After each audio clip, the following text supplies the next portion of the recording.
get tagged in your post? I don't get tagged in your post? I don't get tagged in your post? I said I don't get tagged. Chloe, You tagged your child. of course I tagged my child. I'm sorry, I'll edit it and I'll add you. I'm not as important as your I'll child. edit it No, and add you. no, it's fine. You can't stick to me when you're making the post. Joey! I'm tired. I really wish I could take tomorrow off a little. I can, but I'm not going. Also, asking when we're going live. When are we going live? I just went on. Is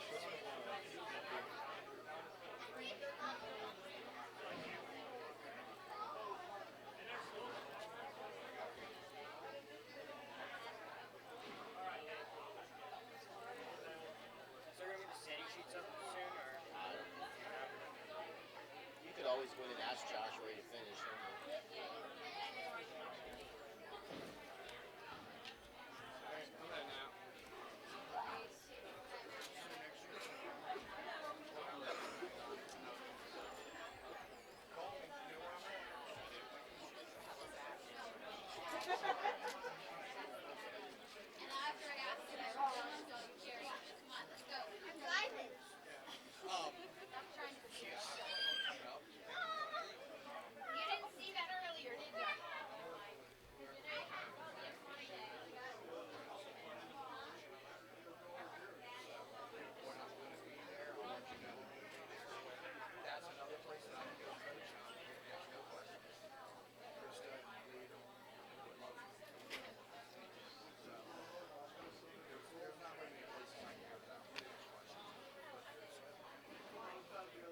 It's after 5 o'clock. When it's time to relax. Beer stands.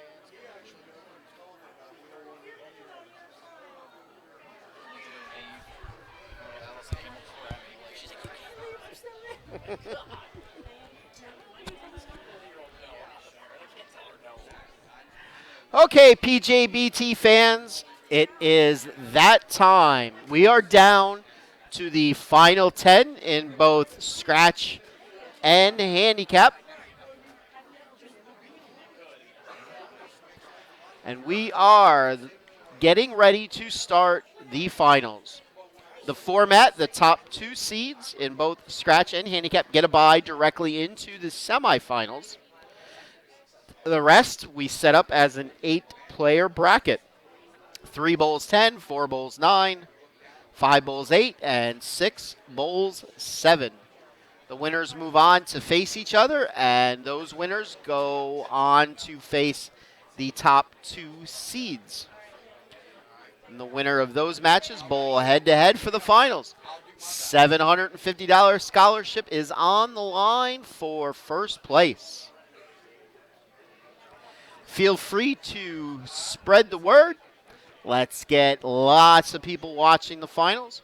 We thank you for taking time out of your busy weekend and joining us on the Pennsylvania Junior Bowlers Tour live stream. In a couple minutes, I will have the papers, and I can tell you how everybody finished.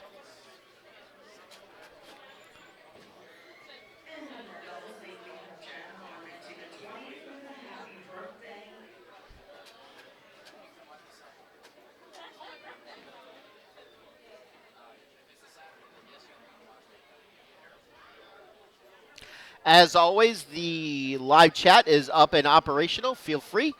Give me a shout out. Let me know where you're watching from. If you have any questions or comments, I may reply. If you like what you are watching and you have not subscribed yet to our channel, feel free to hit that subscribe button at the upper right-hand part of your screen, and you will be notified each and every time we go live on the PJBT channel. Are you ready, Matthew? Take it away. Okay, bowling fans, it is time to introduce our 20 finalists for the 18th annual Added Money Bowling Championship Invitational. Starting with the scratch division, our 10th seed tonight from Jackson, New Jersey, Joe Starris. The 10th seed in the scratch Second is division our finalist. from Jackson, New Jersey, Joe Our 9th Starris. seed from Enola, Pennsylvania, Brandon Runk. 9th seed from Lenola, Pennsylvania, Brandon Runk. Our 8th seed from Great Falls, Virginia, Connor Colisitis. Connor Colisitis from Virginia is your 8th Our seed. 7th seed from Philadelphia, Pennsylvania, Brian Kennedy. From Philadelphia, this 7th seed, Brian Kennedy, last Our night's 6th seed tonight from shootout Westchester, winner. Pennsylvania, Ryan Goddard. Ryan Goddard, your 6th seed from Westchester, Pennsylvania. 5th seed from Forest Hill, Maryland, Ben Rhines. Ben Rhines, Forest Hill, Maryland. Last night's runner-up in the shootout is your Our 4th seed 5th tonight seed. from Linfield, Pennsylvania, Alex Glinsky. Your 4th seed from Linfield, Alex Glinsky. Our 3rd seed from Lancaster, Pennsylvania, Ryan Graham. Your 3rd seed from Lancaster, Pennsylvania, And our top Ryan 2 seeds Graham. receiving the bye for the bracket final. Our 2nd seed from Lewisburg, Pennsylvania, Anthony Nyer. Your number 2 seed, Anthony Nyer from Our number 1 Lewisburg. seed for this year's event. He is a 2-time past champion, looking to make it 3 in a row. From Brooklyn, New York, Michael Martell. And from Brooklyn, New York, your top seed looking to make it OnlyFans, have a nice day back for to our back men's to scratch back finalists. championship titles, Michael Martell. Now for the handicap.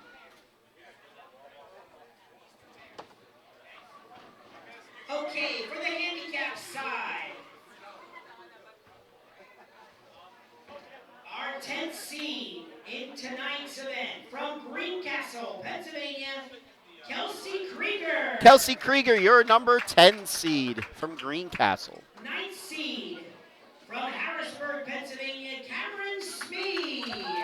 Cameron Smee from Harrisburg is your number 9 8th seed. seed from Lancaster, Pennsylvania, Bethany Jaquith. Bethany Jaquith, Lancaster, your number 8 Our seed. 7th seed from Hamilton, New Jersey, Ren Williamson. Ren Williamson from Hamilton, New Jersey, your 7th seed. Your 6th seed from Jim Thorpe, Pennsylvania, Stephen Uhas. Stephen Uhas from Jim Thorpe, your 6th seed. Our 5th seed from Lansdale, Pennsylvania, James Carnell. Your 5th seed from Lansdale, Pennsylvania, James Carnell. Our 4th seed from Manalapan, New Jersey, El Saluri. El Solori, your 4th seed from New Jersey. Our 3rd seed from Pocono Summit, Pennsylvania, Allison Stakowitz. Your 3rd seed from Pocono Summit, Pennsylvania, Allison And our top 2 seeds Stakowitz. receiving a bye in the first couple rounds of the bracket.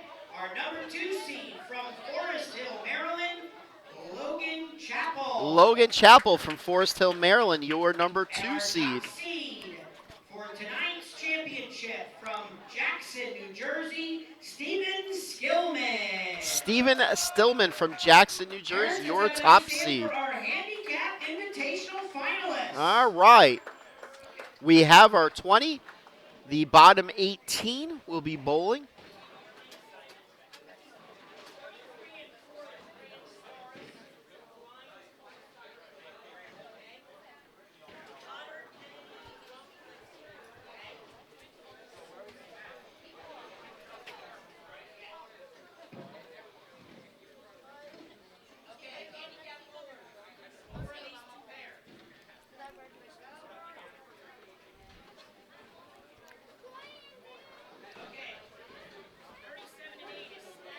All right, so as soon as Matt's done, I will get a sheet to let you know who's bowling who.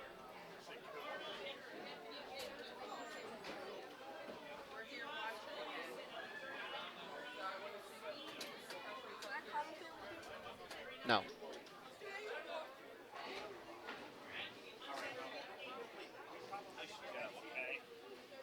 Because your mom, it's only going to be like after 6:30.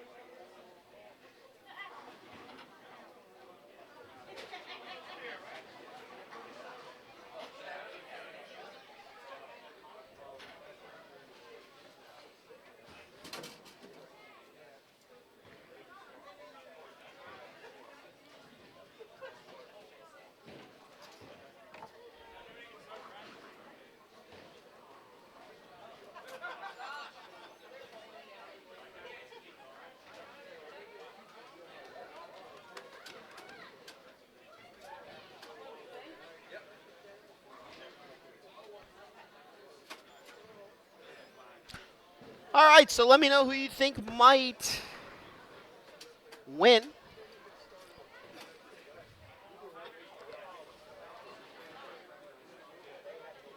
While we have this opportunity, let's talk about what's coming up in the PJBT postseason. Next week, we are up in the Allentown area for the Masters tournament. That is a Saturday, Sunday tournament. We will be starting Saturday afternoon up at Town and Country in Bethlehem.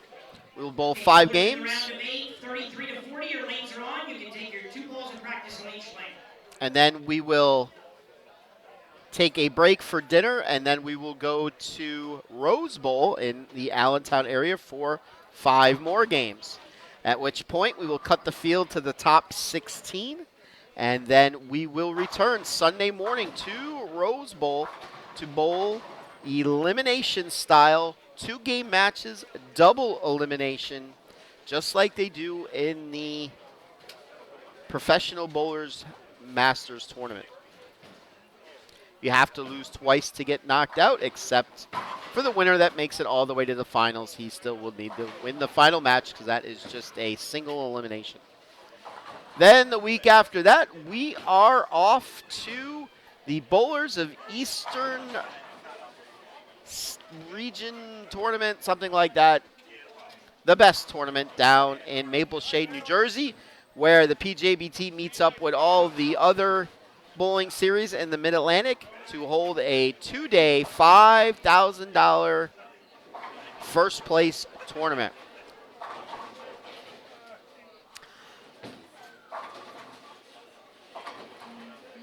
The format for that tournament, you bowl 6 games on house, take a break.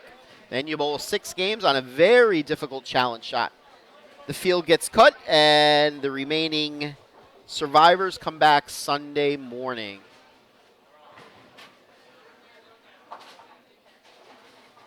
And then after that, the following weekend, we wrap up season 18 of the Pennsylvania Junior Bowlers Tour with the second annual Tournament of Champions. Anybody at all who's won a PJBT tournament going back through the last 18 years will be qualified in this event. It's more of a fun way to end the season. That will be at ABC East in the Harrisburg area. Information on any of these upcoming events could be found on the PJBT website at www.pjbtbowlingseries.com. Also, we will certainly be posting information on these tournaments on our Facebook page. Search PJBT Bowling Series on Facebook if you already are not a subscriber.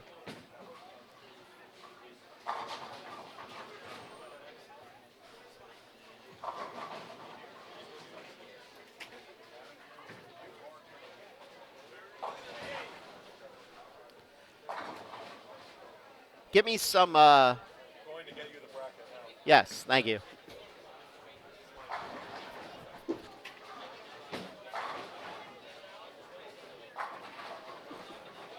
Which one do you look at?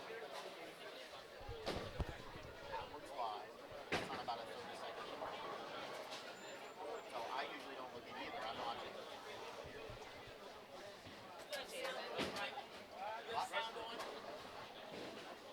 What is the best way to post that shot that I just took of all of them together with Okay, that bowling fans, on for our live today's stream, information page? Am I able and to do for our that? spectators out here, the bracket has do been it and then tag posted you guys? for our Invitational Championship. We have 10 bowlers remaining in each division.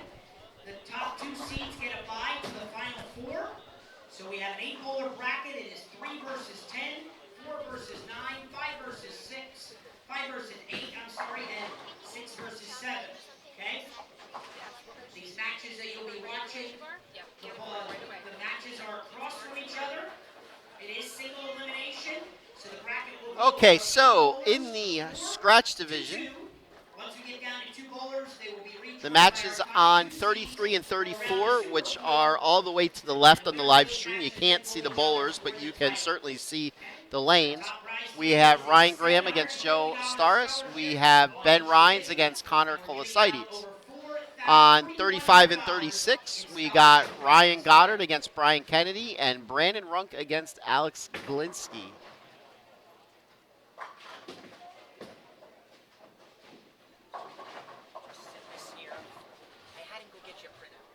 On the handicap side, on 37 and 38, we have Stankiewicz against Krieger.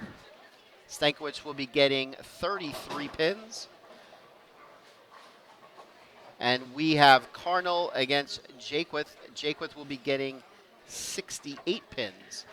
On 39 and 40, again, you can't really see the bowlers, but you can see the lanes. We have Uhas against Williamson. Williamson will be getting 27 pins. And we got Smee versus Solari. Smee will be getting 7 pins.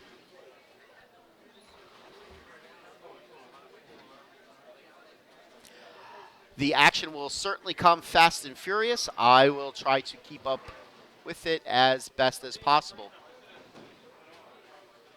Also, bowling fans, as our bowlers finish up practice to begin the first matches, just a reminder, we will be bringing out the gold pins for our title matches. Title matches only.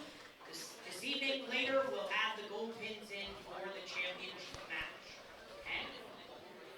All right, bowling fans, as you can see in the bowling center in front of you, 1 of the 10 in each division will be etched in PJBT history on the banner as your invitational champion for this year. Let's give them a nice round of applause as they begin the first round of the finals for the bracket.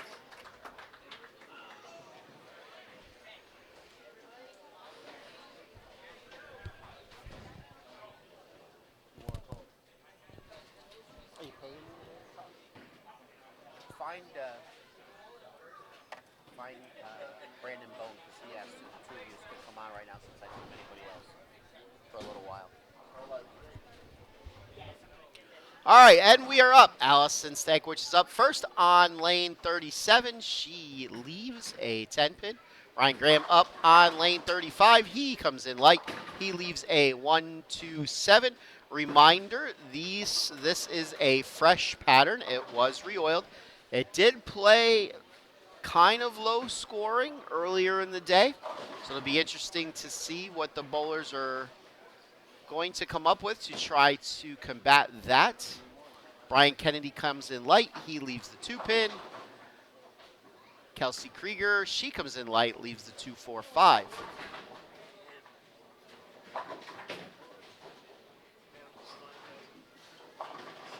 Kelsey makes her spare. Ryan Goddard made his spare. Brian Kennedy made his spare. Allison missed her 10 pin. James Carnell now up on lane 37. He puts 10 in the pit. Bethany Jakewith on lane 38. She leaves the 5-9.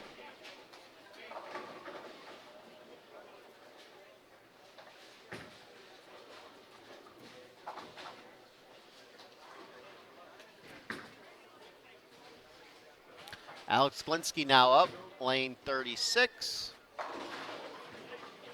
He comes in a little high, leaves the 4 pin. Alex was one of just a handful of bowlers that really found a line on the fresh earlier in the day.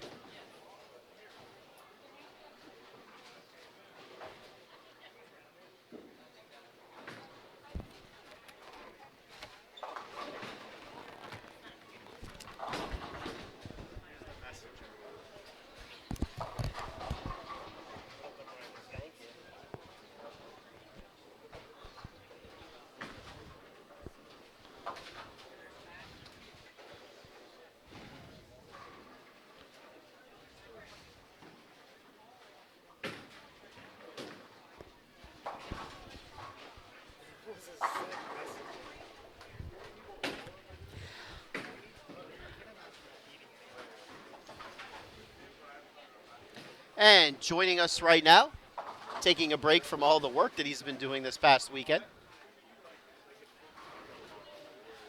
Skip Moyer. I don't care when you get food. Why is your son arguing with you about getting food? I don't know. This kid eats, I think, 12 times a day.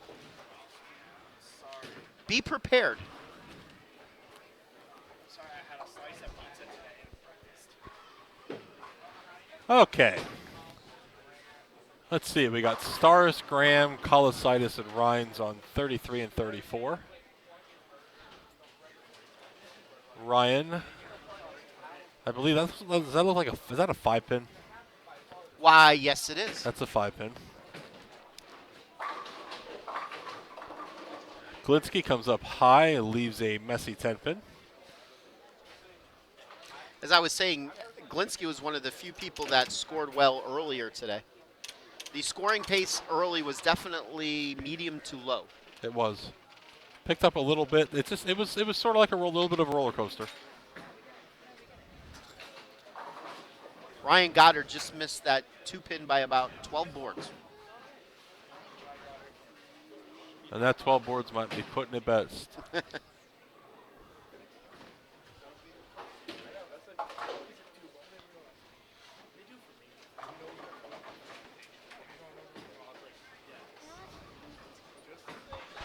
On the handicap side, on lanes 39 and 40, Stephen Uhas has a spare, a strike, and an open. He's got 44 in the third. Ren Williamson went spare, open. She's got 47. Cameron Smee is now up in the third frame. He's working off of 2 opens. And Solori went double, and she left a washout. On the pair that you can see on the live stream, Allison Stakowicz just went spare. She went open, spare. Kelsey Krieger went spare, open, spare. James Cardinal now up. He's working on a double. And Bethany Jaquith went open, spare. Brandon Ruck now up on lane 36, looking to make his 3-pin. Spares have certainly been a premium here today with the low to mid-scoring pace. James Cardinal up now on 37 with a double. He strikes for a triple.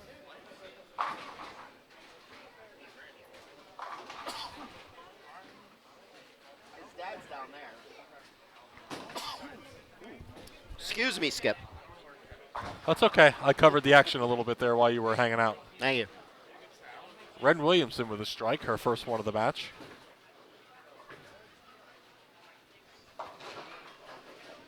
Brian Kennedy comes in behind the head pin, leaves the 1, 2, 4, 8. I know, my husband just texted me, goes, can you please go down? I was close. Hey, only one grammatical type error. Ryan Goddard misses another spare. He has, I believe that's 36 in the third frame.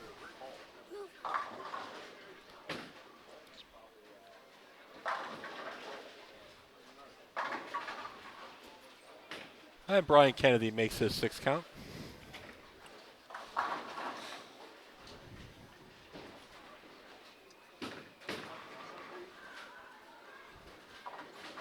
Brian Kennedy with a 14-pin lead after 3 frames. Kennedy on a spare, Goddard on an open. And Runk with a strike. That match with Runk and Glinsky is pretty much tied.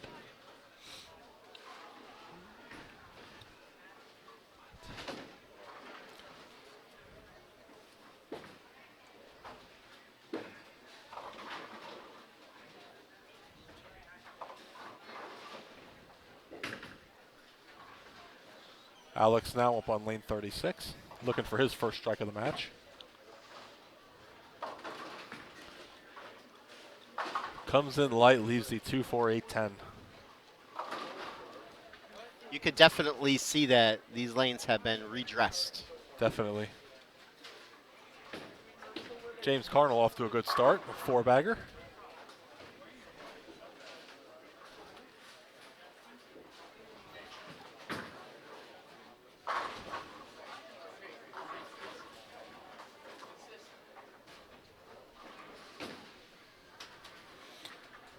So on the scratch match that we can't see the players, just the shots, we have Ryan Graham. He started out with a strike, and then he went 9 spare, 9 miss. He has 48. Joe Staris went spare, 5 count open, spare. He has 23 with a spare in the third. So he is down presently by 5. Connor Colosides went spare, strike. And Ben Ryan's open a double. So at the moment, Colosaides is up by 2. On the scratch match that is on the live stream, Brian Kennedy, spare strike, spare strike. Ryan Goddard, spare, open, open strike. Kennedy up by 24. Galinsky now up in the 4th. He is working on an open, spare, spare, open for 44. Brandon Runk, strike, spare, strike for 40.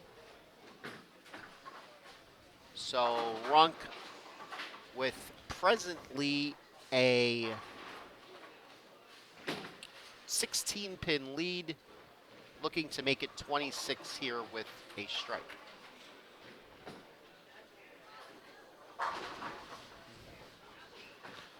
Quite a few bowlers here having a hard time finding the head pin on the fresh pattern here. Yes. Except for James Carnell. Looking for a 5-bagger here. He gets it. Another good shot for James. James has the first 5. Currently down 30 pins to Bethany Jakewith. The Krieger Stakowitz match is Allison with a 40-pin lead. And over on 39 and 40, the match you cannot see. Williams and Uhas. Williams is up 40. And El Solori with a 50-pin lead on Cameron Smee. Most of these matches are in the 5th and 6th frame. Actually, all these matches are in the 5th and 6th frame, as Brian comes up high and leaves the Greek Church.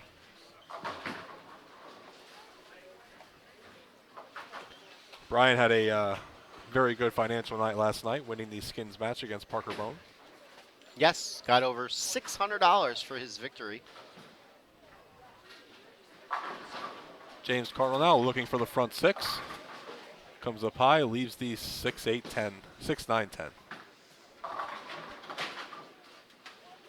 Brian only gets 1 off that spare. That's throwing 4 pins away there.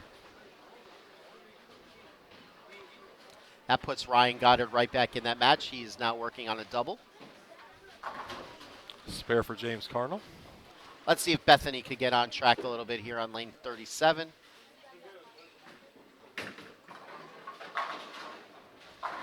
She leaves herself the 1-2-4. We'll see if she can pick that up.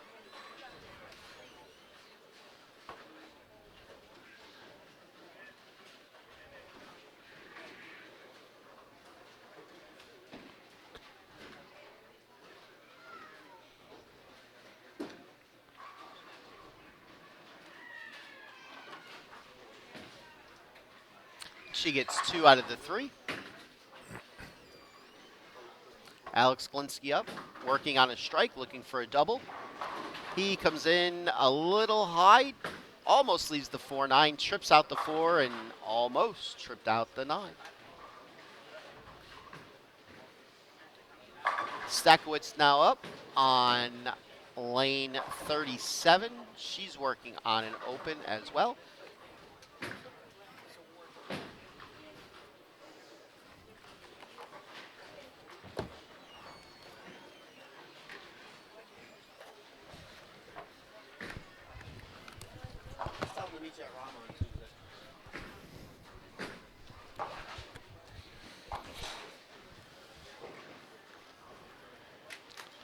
See if Allison can make her spare. That's a very good shot, and she does. All right, let's give an update. On lane 33, Ryan Graham has 68 with a strike in the 5th. Joe Staris has 59 in the 4th with a spare in the 5th.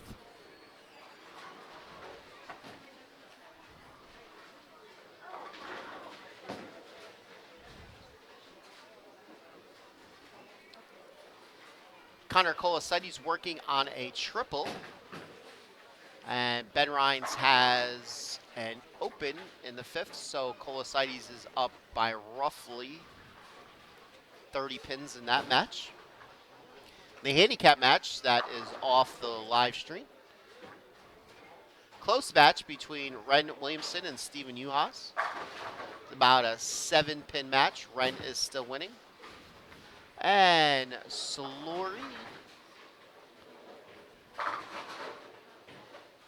has... I cannot see what Cameron's score is. What's Cameron's score over there? Cameron has 82 in the 6th on a spare. What's with the handicap? 135. All right, so that's Cameron Smee is down 4. a 4-pin match.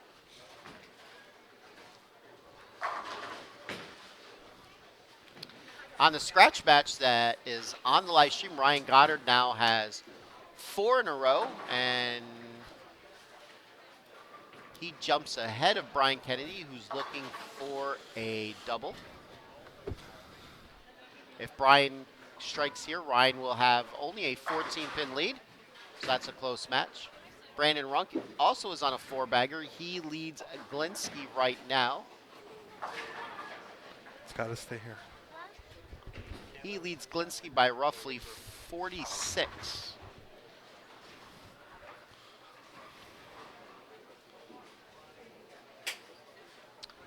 On the handicap side,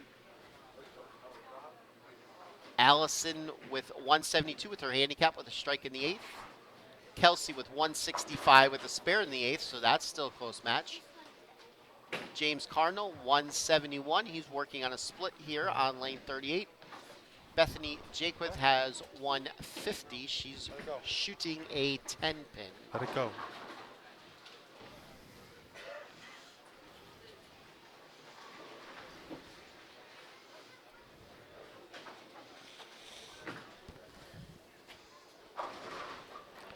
So with those opens, James has a comfortable 40-pin lead with 2 frames to go. Allison up in the 9th, working on a strike, looking for a very important double here. And, ooh, that was a really nice shot. Got an unlucky break, leaving the 7-8. Kelsey Krieger up, working on a spare. She misses the head pin to the right, only getting a 3 count. I'm sure that's not what she was looking for.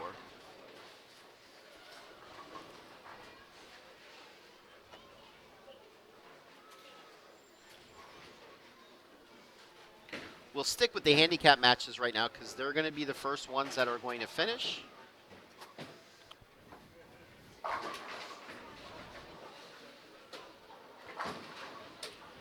fact, in the match off of the live stream, we are now into the 10th frame. It looks like Ren Williamson has shut out Steven Uhas. Ren with a 204 with her handicap after 9.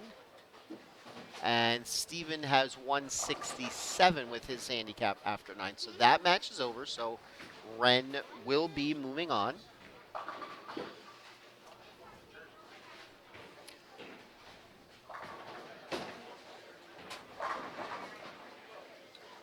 Important strike there for Bethany in the 9th.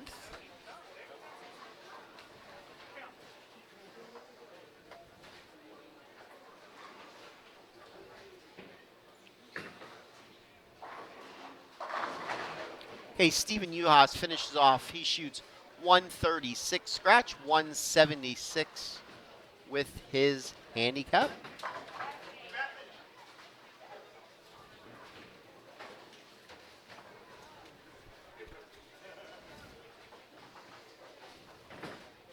And Ren Williamson shoots 145 scratch, 212 with her handicap. So Ren will be moving on. She will face the winner of the Stakowitz-Krieger match, which is also in the 10th frame.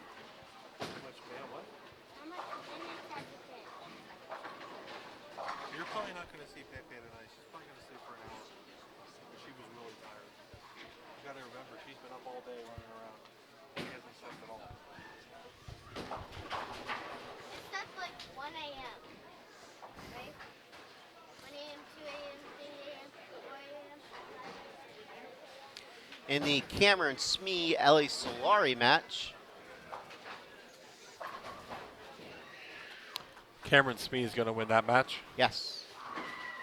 Ellie finishes off with 163. Cameron is already a little over 200 with his handicap. 212 with the handicap. Allison Stakowicz with 209 with her handicap will defeat Kelsey Krieger 196. Her handicap. So we only have one more match to go on the handicap side. Bethany looking for a double here. And she does not get it. So that, as long as James Carnell could get a pin here, that will end that match. And James Carnell will be moving on. He will face Cameron Smee in the next round. Over to the scratch side we go. The match that is on the live stream. They're just finishing up the 9th frame.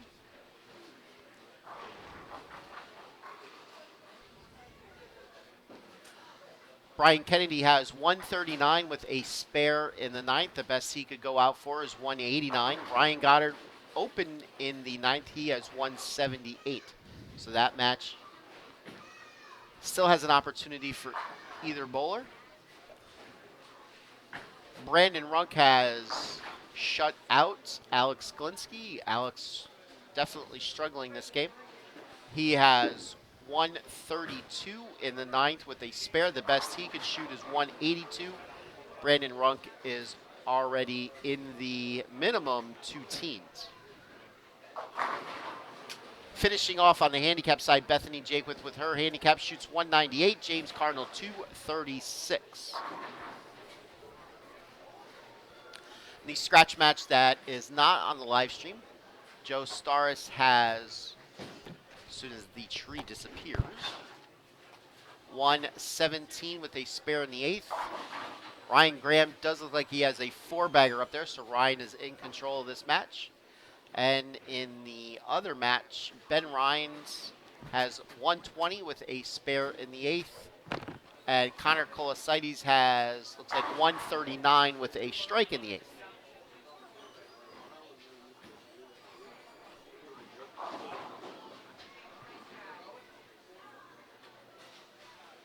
For the moment, Skip has left the broadcast booth.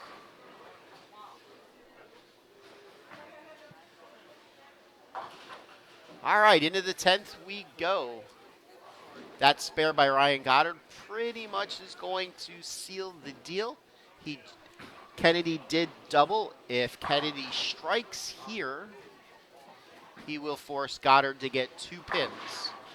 Kennedy gets 9. He shoots 188, so Ryan just needs to stay behind the foul line and get 1 pin to move on.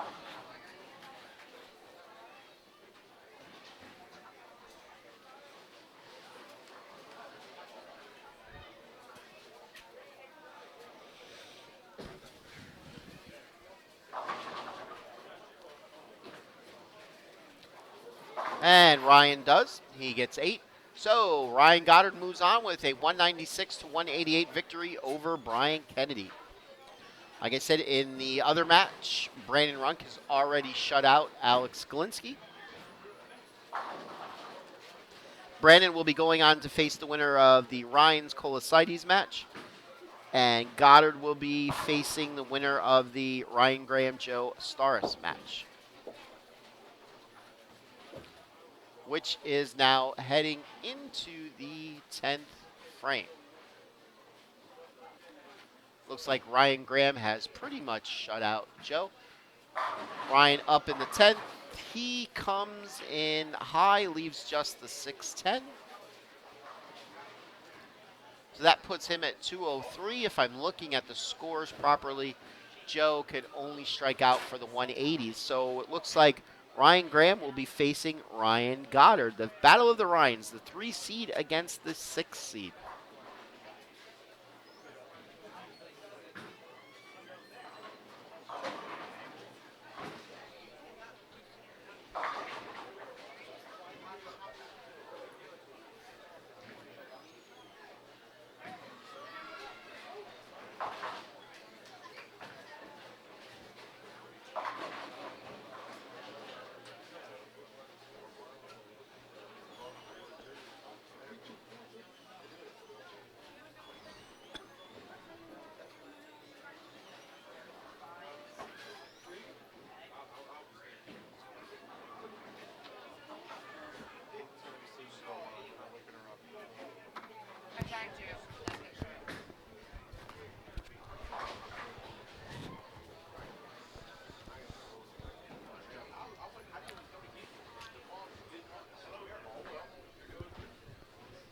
All right, so the match that's on the live stream is just finishing up. Brandon Runk with a 256 to 172 winner over Alex Glinsky. So the only matches left going on are in the 10th frame on the stream to the left of what you can see. Ryan Graham finishes out with a strike for 215. And Joe Staris looking to finish his day. He just has a spare shot remaining for it looks like it's going to be 174, I believe. 184, sorry.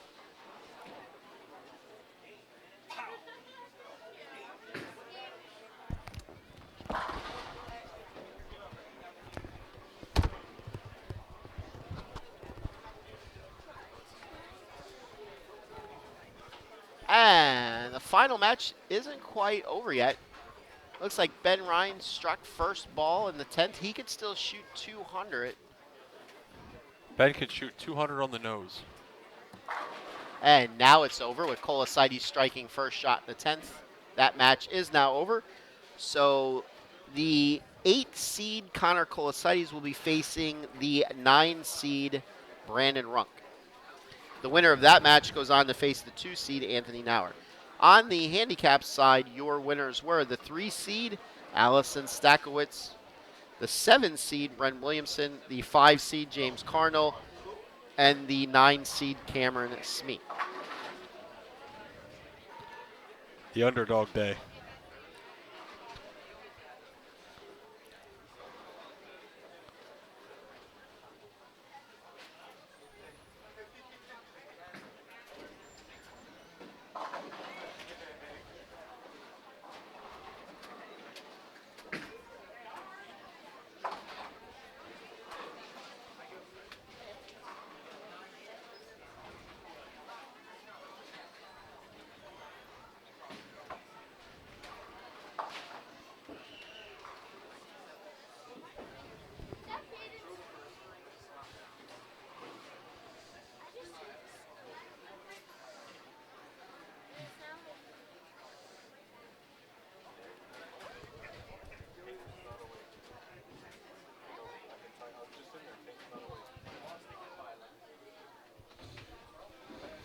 All right, so that does it for first round matches.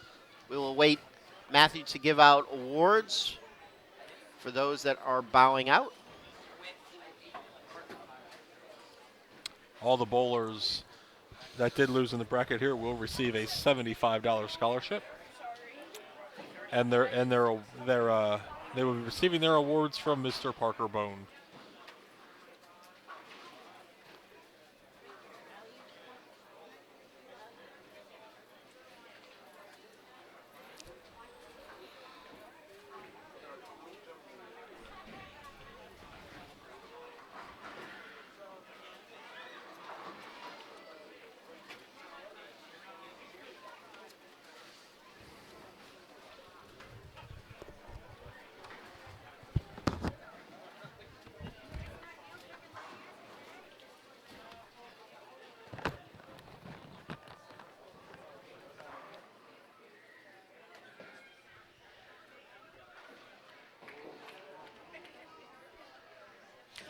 All right, on the mat.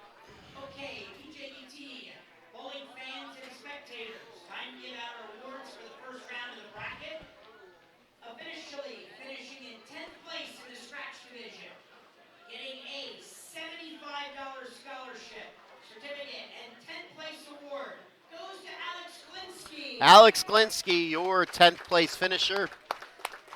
As Skip said, all of the losers in this round receive a $75 scholarship.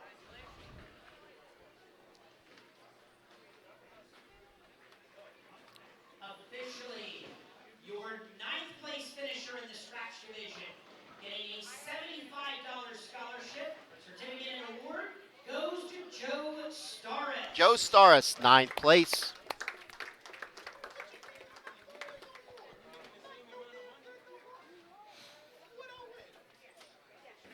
Our 8th place finisher in the scratch division, receiving a $75 scholarship, certificate, and award goes to Ben Ben Rhines, 8th place finisher.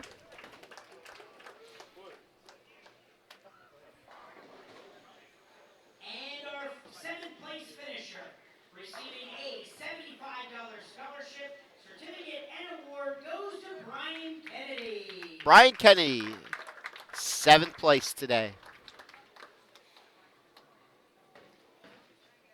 Congratulations to our 7 through 10 in scratch. Now onto the handicap side. Our 10th place finisher in handicap, getting a $75 scholarship. Certificate and award goes to El Solori. El Solori, 10th place finisher in the handicap division.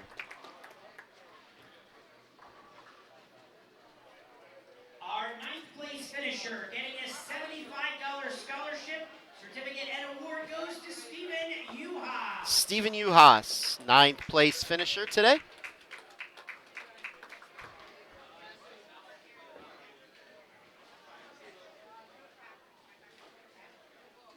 Your 8th place finisher, officially getting a $75 scholarship. Certificate and award goes to Kelsey Krieger. Kelsey Krieger, your 8th place finisher. And our 7th place finisher in the handicap division, getting a $75 scholarship. Certificate and award goes to Bethany Jaquith. Bethany Jaquith, your 7th place finisher today. Congratulations to all of our bowlers. All right, we are down to the first round of 4. Bowlers, just give me a moment. We're going to reset the monitors, put you back on practice, and you'll take 2 balls of practice on each lane. You'll step back, and we will start your single matches together. Okay, we'll be setting up for the next round. We'll be back momentarily. We thank you for joining us on the Pennsylvania Junior Bowlers Tour YouTube page. I'll be right back in less than a minute.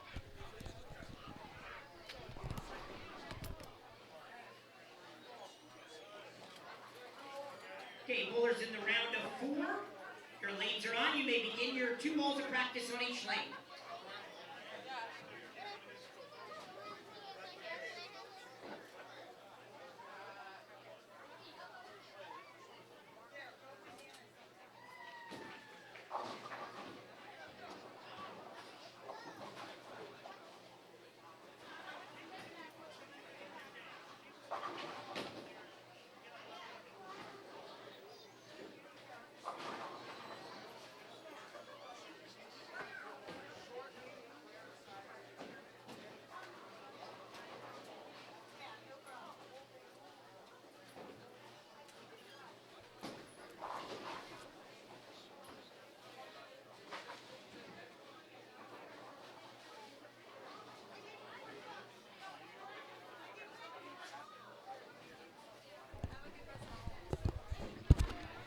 All right, some other upcoming events, non-PJBT related, but in a way PJBT related. Coming up here at Limerick on Saturday, July the 8th, Marianne DeRupo, one of our friends that was here for the skins match Friday night and stayed for the Pro-Am Saturday, she will be holding a clinic designed around sports shots.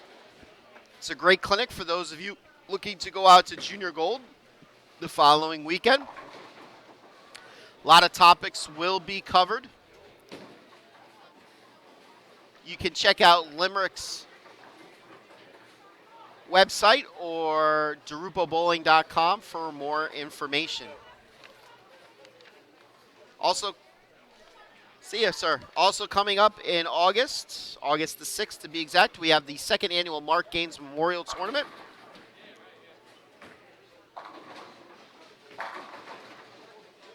Check-in starts at 12:15. That is at Wynwood Lanes on Haverford Road in Ardmore. First place for this tournament, based on 35 entries in both the scratch and handicap division, will be $700. For more information or to sign up, you can contact Brian Gaines at area code 267-650-7599. And also, getting ready to come up next October,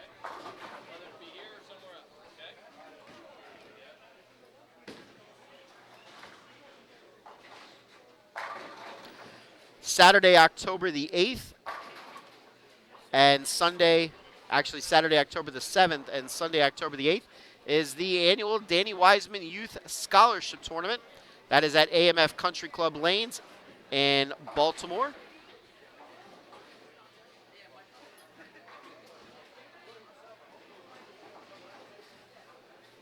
For more information on this tournament, you can check out DannyWisemanBowling.com.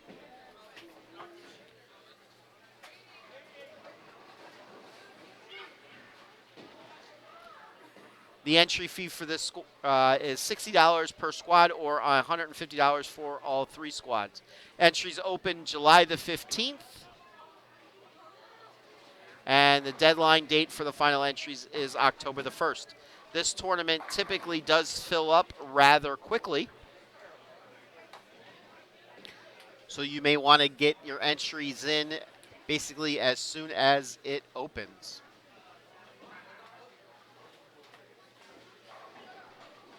Hey, tall person in front, down in front. Fans, it is time to introduce our first Final Four groupings. Starting on 33 and 4, we have number 3 seed Allison Stakowitz versus number 7 Ren Williamson. On the live stream, 35 and 6, we have number 5 seed James Carnell versus 9th seed Cameron Smee. That's your handicap matches.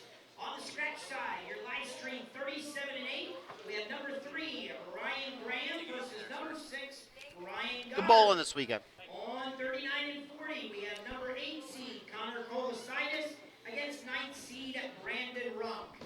Okay? Bowling fans, we have just one bowler to a lane, so we're going to bowl a tournament style now. Bowler on the left will take 1 frame to start, and then we'll go 2 frames at a time. Okay? All right, bowling fans, let's have a nice hand for our first Final Four matches. All right, so we are up to the quarterfinals.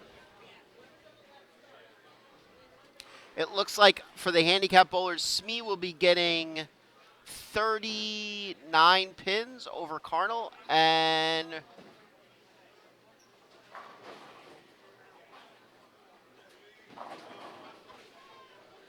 it looks like,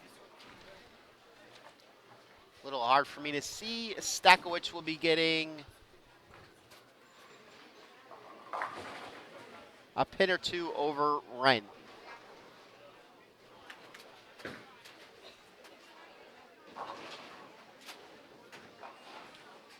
So away we go. Ryan Graham starts out with a 3-9-10 split.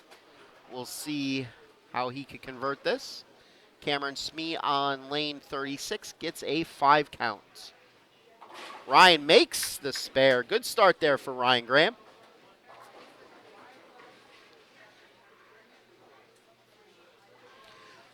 Once again, our message board is live and operational. Feel free to send me a message, give me a shout out, let me know where you're watching from.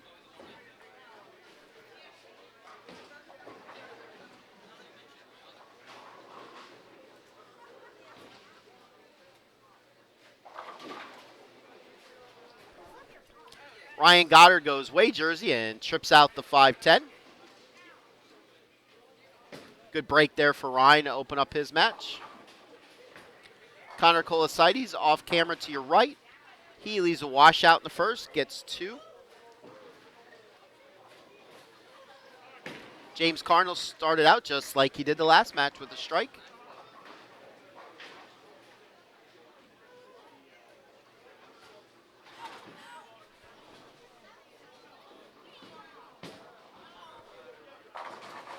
Cameron Smee converts his spare. On the handicap match that you can't see, Ren Williamson, looks like she converted a split in the first, and Allison Stakowitz missed her split. Ren comes up in frame 2, leaves the 3-9. The other handicap match, James Carnell working now on a double. Ryan Goddard doubled on the scratch side.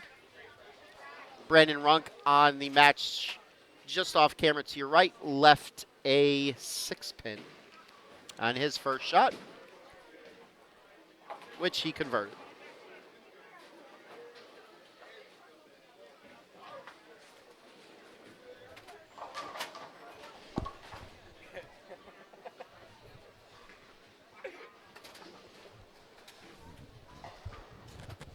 Young love.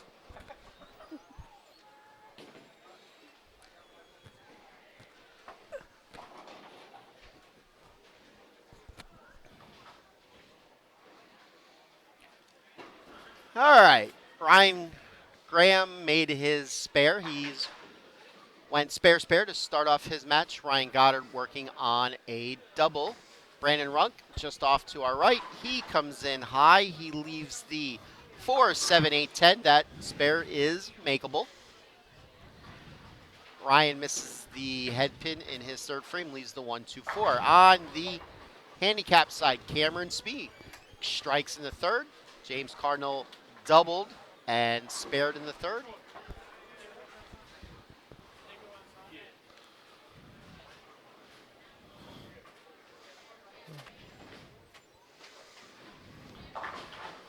And in the handicap match to your left, Allison Stackwich working off of 2 opens.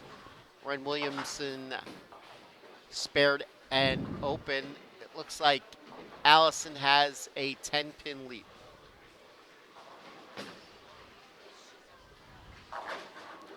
This color scheme, Skip, does not work well for my eyes with that yellow up there. Yeah, it's a little deceiving to be able to read the scores. Be a lot better if it was black numbers. When the player's name's not highlighted, then you can read it a little easier. Yes.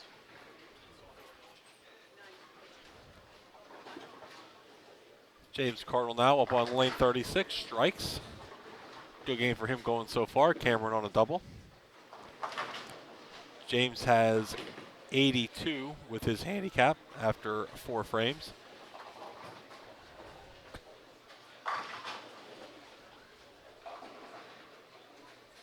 Or 62, or 82, or 72. I can't read it either.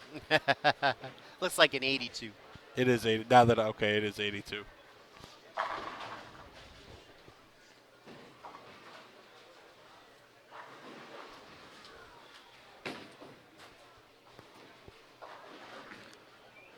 Goddard now looking to get back on the board, and does after his open in the third frame.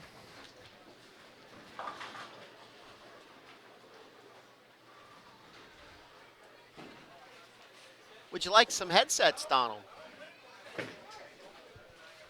Let's get the Donald in here, the real Donald.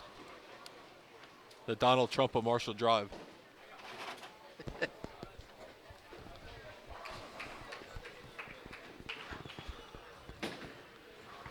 All right, joining us, the patriarch of the family.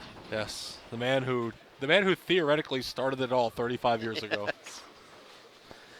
Yeah, it's hard to believe that, this all started back 18 years ago, and that first season, we averaged 23 entries a tournament, and it's come to this. It's really amazing. I remember year number 1.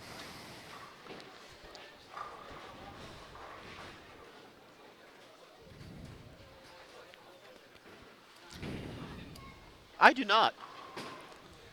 I used to, I'm an alum, so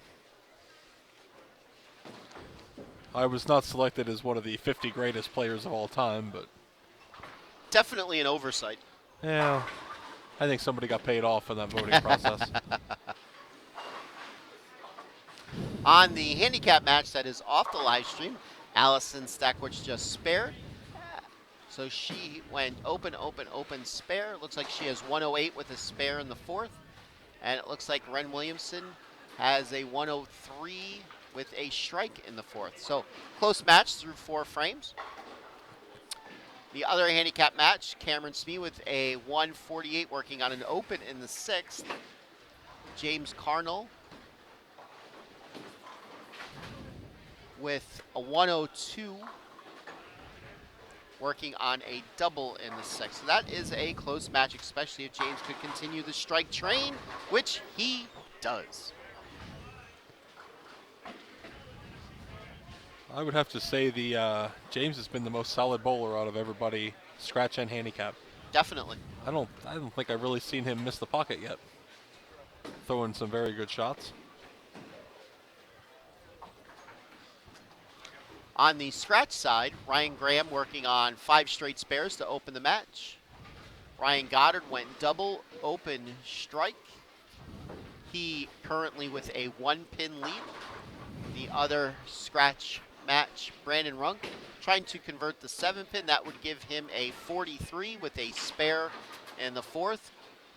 That gives him a current 6-pin deficit to Connor Colosides, who could stretch it to 16 with a strike in his 4th frame.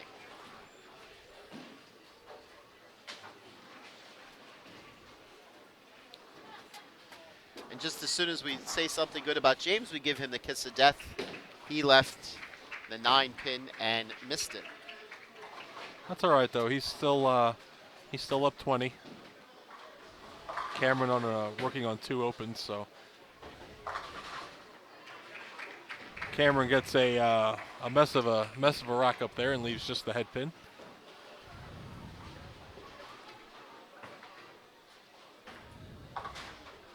Spare for Ryan Goddard. That gives him 75 after 4 frames. 85 with the spare. He is currently up 10. Or actually, no, that is a tie ball game. Ryan Goddard is up 1 pin. On 39 and 40. That is a 6-pin match with Connor having the 6-pin lead.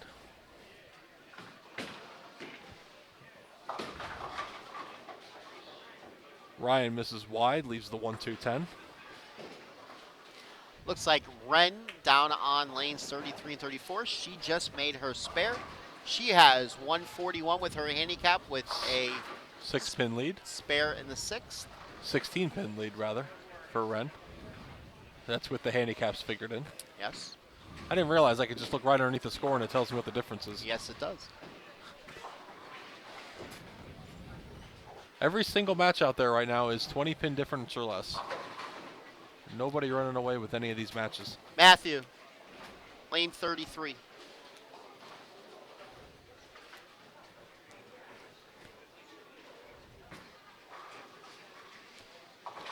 Allison with the 4-7 over on lane 34. She'll be looking to get at least 1. And she does.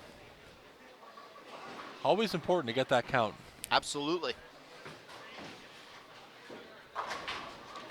Good shot there by Ryan. Ryan Graham on the board. That puts him in the lead. He'll take a 3-pin lead through 6 frames.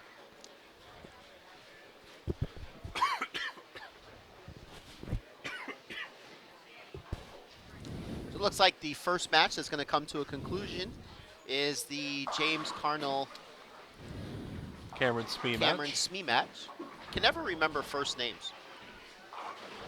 Great spare there by nice cover. Good spare there by James.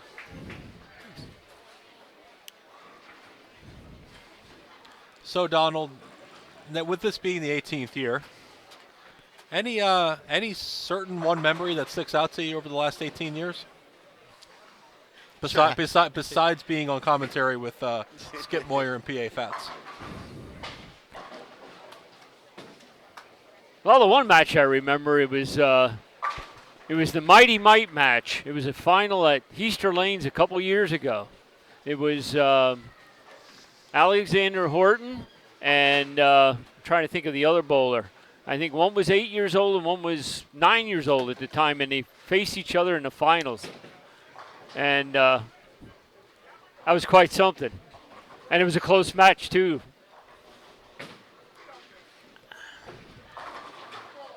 Big strike there for Cameron on a 3-bagger. Is going to put the pressure on James coming up in the 10th frame.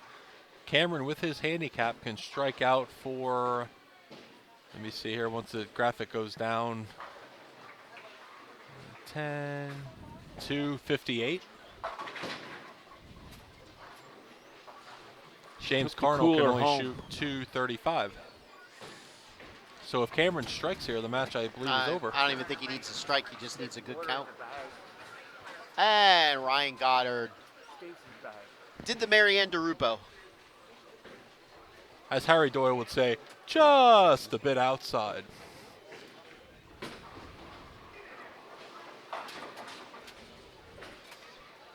And you are correct, PA. That 8 count will take care of James Carnell.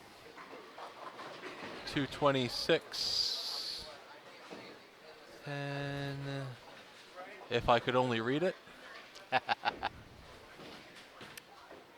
not going to say for sure until I see it add up. Yes, we never know quite how the handicap is working here. Well, let's see here.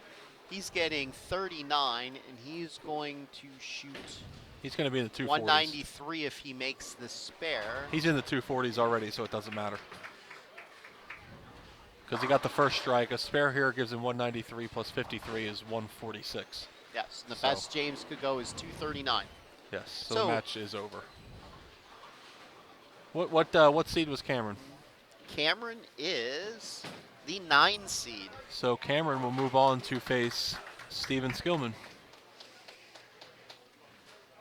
Correct? Yes. I don't know. I don't think Matt reseeds. Yes, he does. Oh, he does? The lowest seed will face the number 1 seed. Well, it's nice for him to put that on the sheet for us. Yeah, we had that discussion and he still didn't do it.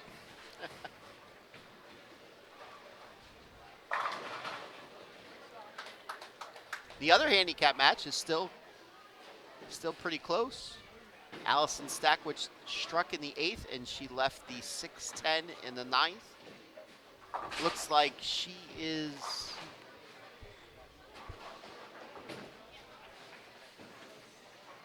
in the 180s right now. She converts her spare. And Ren Williamson just keeps chugging along. She has 5 straight marks. We're going to put her in the scratch division soon. She's been bowling very well in her 3 tournaments.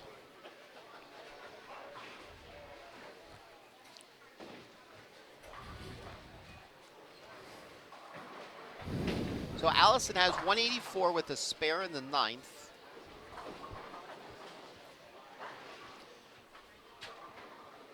Ren leaves the 5 pin. I believe if she converts the spare, she will have a 14-pin lead going into the 10th.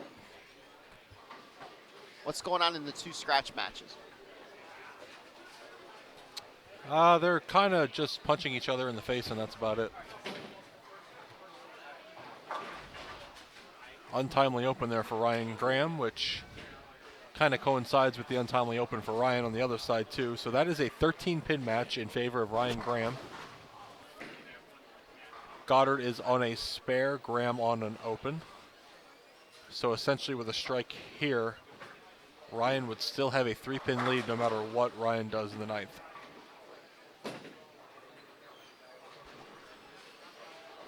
I think Ryan's in a situation where he needs to strike here in the 9th.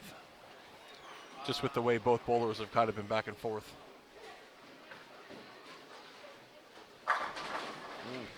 Came in just a touch behind the head pin.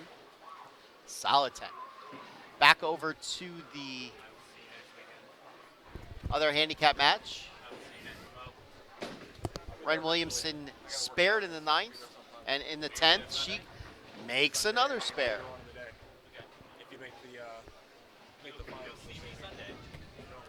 Looks like, if I'm looking correctly, she will need 9 pins to shut out Allison Stackwich.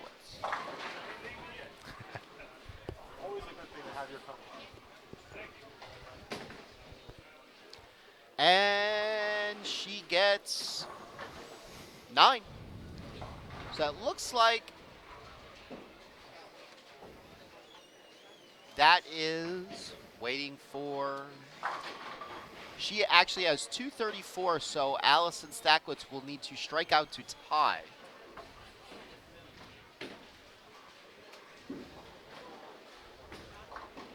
And she does not get the first one.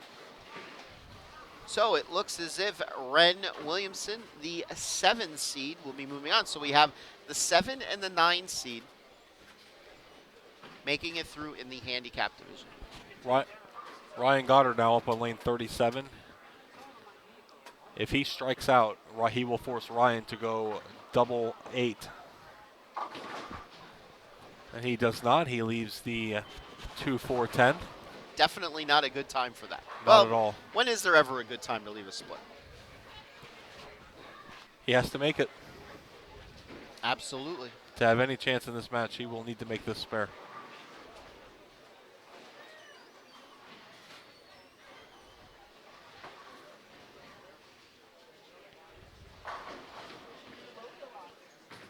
And he Hey, does.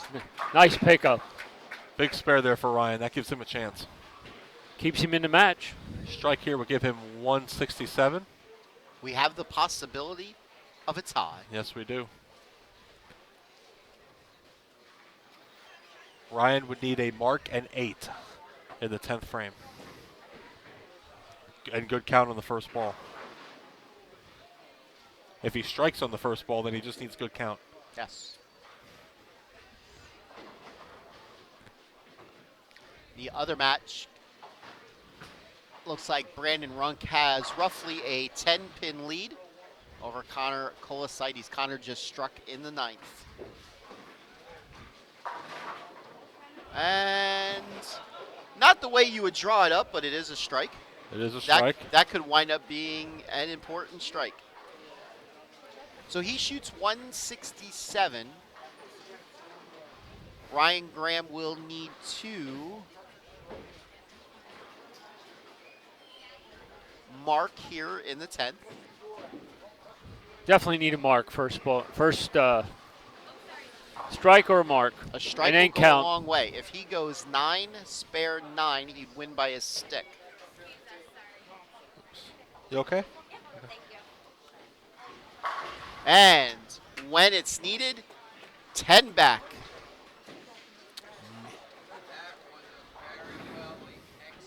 Yes, that was a fantastic 10 in the pit kind of shot. He needs 8 pins on 2 balls. Looked like his dad on that shot, may I say. All right, Ryan, as Skip said, only needs 8 now on 2 shots. Which I think he'll be able to do.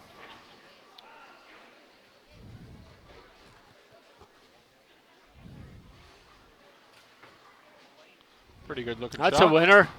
And Yep. that is 8. So the 3 seed Ryan Graham will be moving on to the semifinals. Over to the match that is not on camera. Brandon Runk did spare in the 9th. He can strike out, looks like, for 188. Connor Kolosides could strike out for 190. Brandon comes in a little high, leaves the solid 8.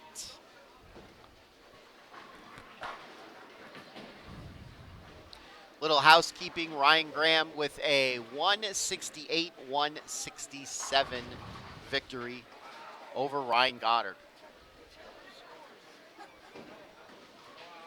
I think Ryan will remember that gutter 6 that he had for quite a while. Brandon makes his spare. 177 if Brandon strikes here. Connor can go. Connor would need to double to shut him out if he strikes. No, 5, 6, 7, 177. Well, basically to say he'll need to strike on his first shot. Yes. And get 8. Connor has to strike on the first ball. Absolutely. No matter what.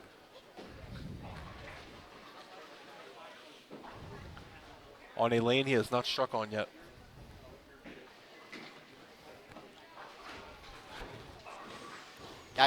I think the you're there by really Brandon. starting to see the transition now. Well, for the yeah, and pairs. I'm sure it really didn't help that they followed some handicap bowlers that like to throw the ball straight. Probably not. When you got a couple plastic balls going straight down the middle.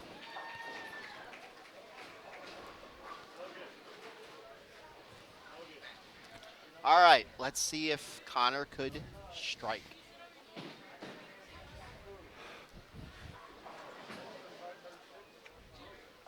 And he does not. He goes high. He leaves a 3-6-10. And Brandon Runk, your 9 seed, We're going to have Rock Martel, aren't we? moves on. If you're telling me they reseed, yes, we are. Yes, we do reseed. That is some really good semifinal matches. Runk Martel and Graham Nair. Only one right-hander left. Yep.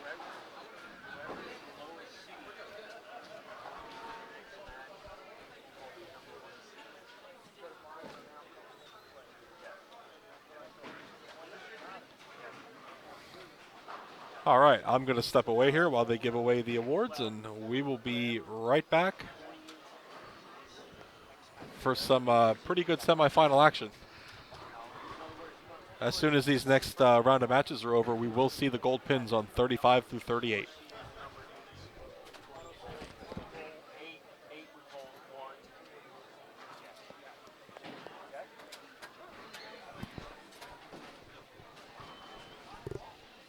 Okay, bowling fans, that concludes our first round of 4 for today's finals. Let's give out our awards for the 5th and 6th place finishers today. Officially in the scratch division, our 6th place finisher getting a $100 scholarship certificate and award goes to Connor Kolositis. Connor Kolositis officially finishing in 6th, $100.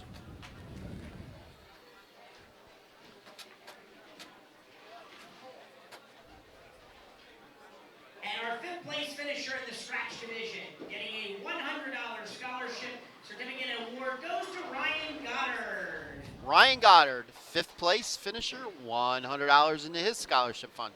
Congratulations. On the handicap side, officially our 6th place finisher, getting a $100 scholarship certificate and award goes to Allison Stakowitz. Allison Stakowitz, 6th place finisher in the handicap division, $100.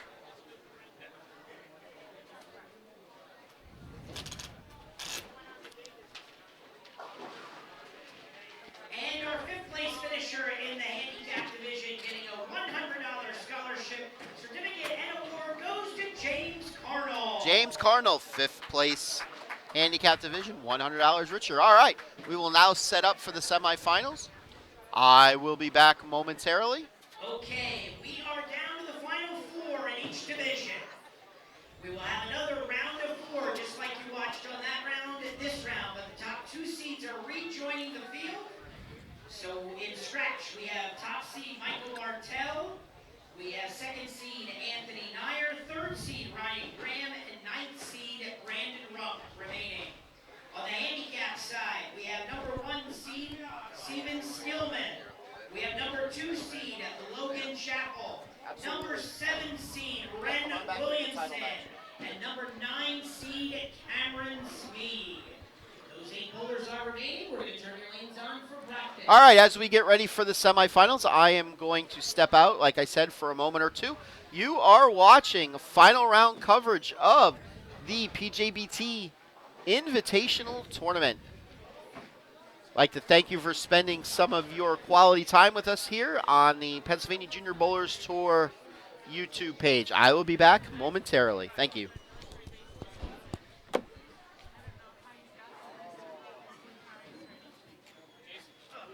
Just to clarify, I can hit myself before the match starts, correct? Yeah, After my last practice. I would just verify that with Matt, but I'm pretty sure it's yes.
That's about as high as I saw.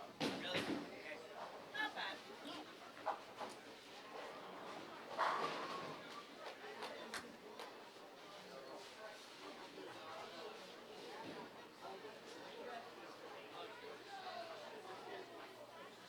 Three lefties out of four. It's interesting. Not a surprise.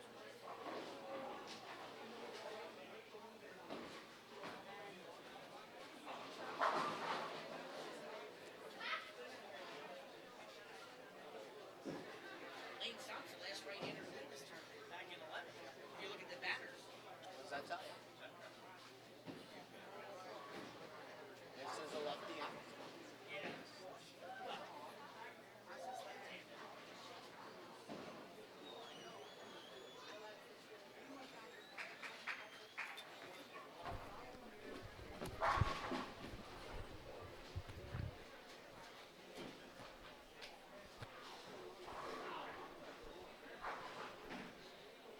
Okay, bowling fans, it's time to introduce our semifinalists for this year's Invitational Championship. Starting on 33 and 4 in the scratch division, we have number 2 seed Anthony Nyer versus number 3 seed Ryan Graham. The winner of that match will take on the live stream pair on 37 and 8, number 1 seed Michael Martell versus number 9 seed Brandon Runk. Those two winners of those matches will pull each other on 35 and 6 for the title. On the handicap side, on 35 and 6, we have number 2 seed Logan Chappell versus number 7 seed Ren Williamson. Logan gets 27, Ren gets 67 as far as the handicap.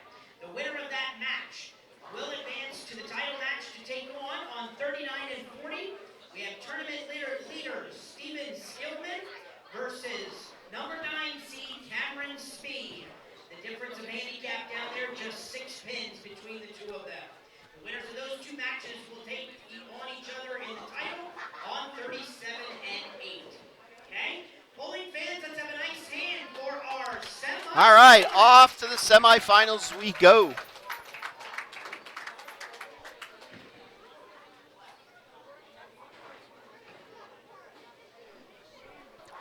First on the handicap, Ren Williamson will be getting 40 pins from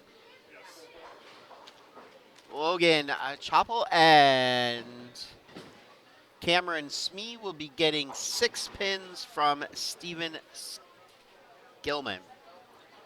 Logan starts out Greek shirt short, not the way he wanted to start out. Down on the match off the live stream, Anthony Nyer starts out leaving the 4-7. Steven Skillman struck on his first shot. Let's see what Michael Martell could do. He is the two-time defending champion. He starts out, almost leaves the washout, gets a little break, trips out the 7. He leaves just the 1-3-6. Anthony Nyer chops his spare. Cameron Smee leaves the 2-pin. That match is on 39 and 40. Ryan Graham now up. His first shot on 34. He comes in high, leaves the 9-pin.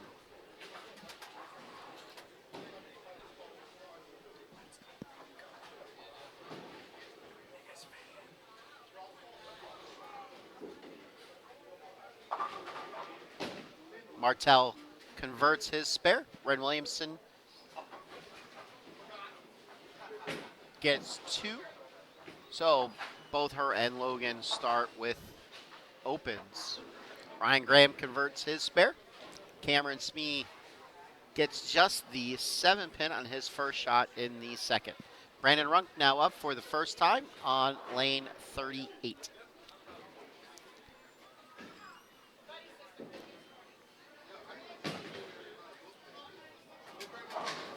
And he starts with a strike. Ren Williamson strikes in the second frame.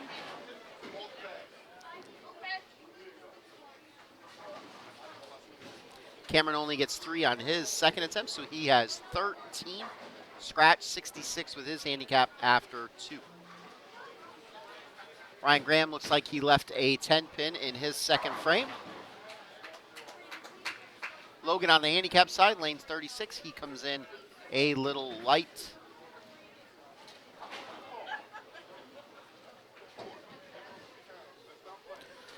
Let's see what Brandon Run could do in frame 2. On the handicap side on the match, just off screen to the right, Skillman leaves the 6 pin. Runk opens up with a double. Takes an early 10 pin lead on Michael Martell. Logan opens in the second. He has 15 after 2, 42 with his handicap.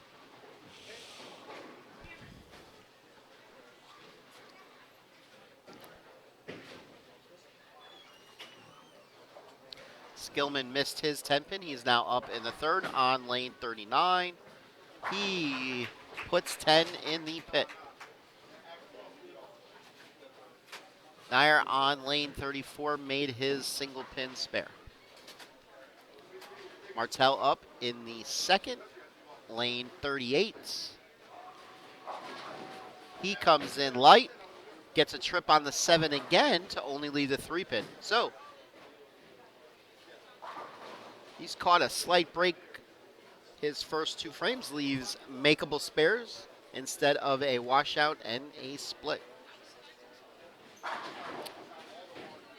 Logan on lane 35 misses the head pin left. He leaves the 136. We'll see if he could convert this. Cameron Smee is up in his third frame. He leaves a 10 pin and he makes it.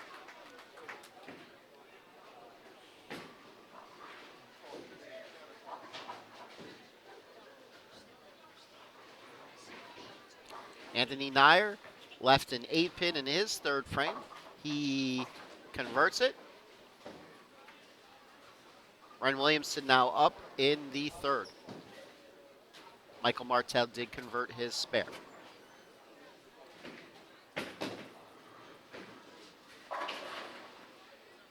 Ran up, ran, doubles. Tell you what, if she keeps winning tournaments, everyone's going to be doing that push-away style.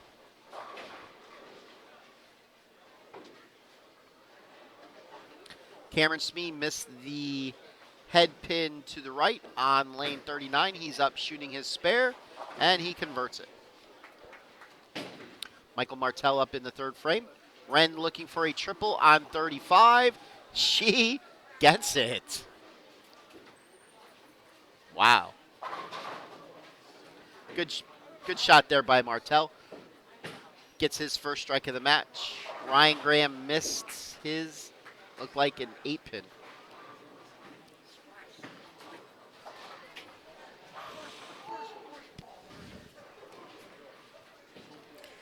Yes. Tell you what, Steve, if she keeps winning, everyone's going to have that push style soon.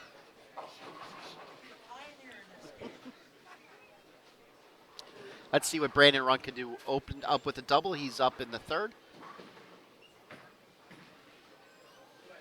That's a good shot by Brandon. He takes a 21-pin lead. Skillman misses his spare on lane 40.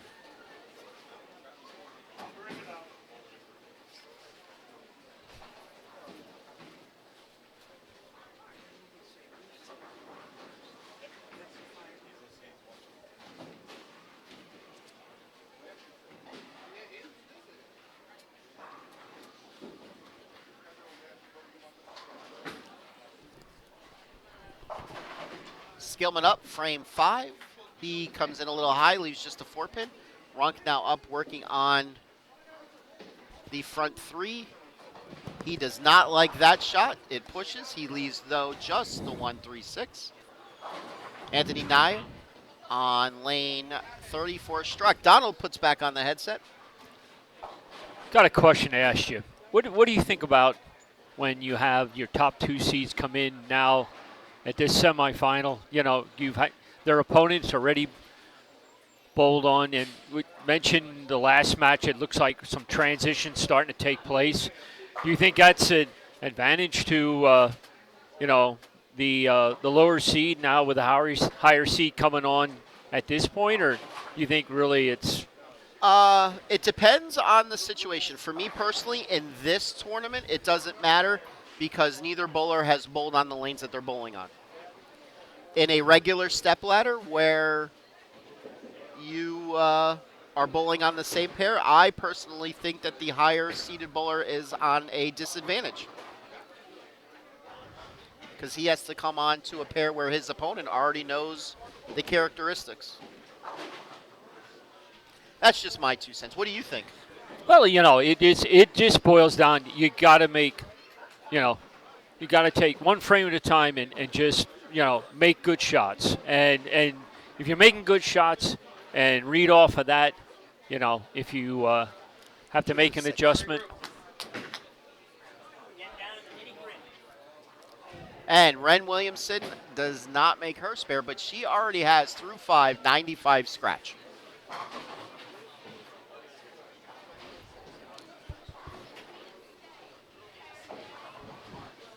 I'm sure the scratch bowlers are very happy right now. Ren is in the handicap division.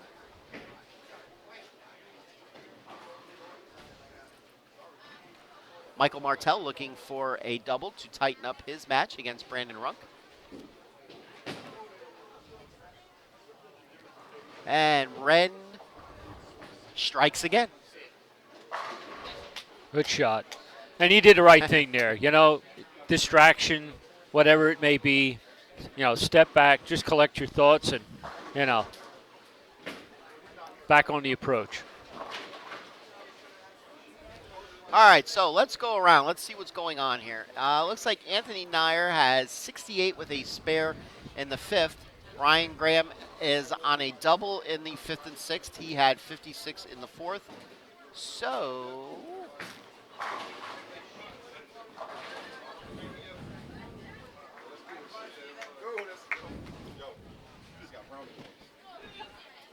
that is basically a tie match. Ren Williamson is up fairly large on Logan Choppel by about 95 pins.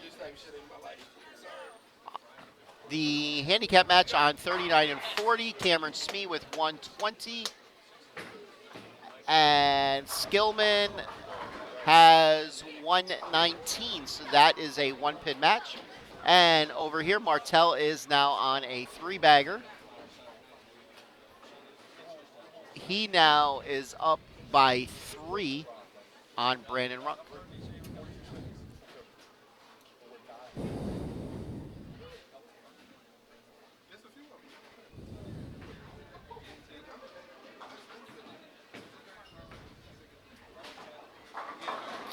Brandon goes high. He leaves a 2-4.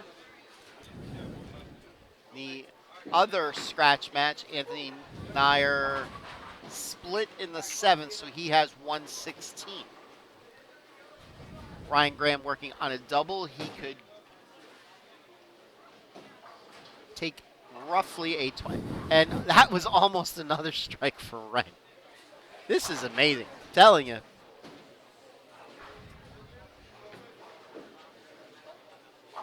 Good spare there for Brandon. Skillman up, trying to shoot the bucket. Tricky little spare. Are you leaving? Are we going to see you next week? Okay. I'll try to get your name right.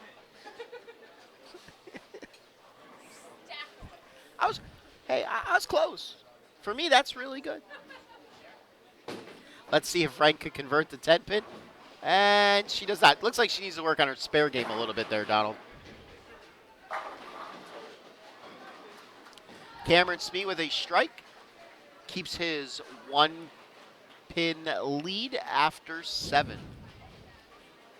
Ryan Graham left a 4 pin. That will put him up with the spare by about 20. Brandon, who opened with a triple, has not thrown the best 3 shots of his life after that.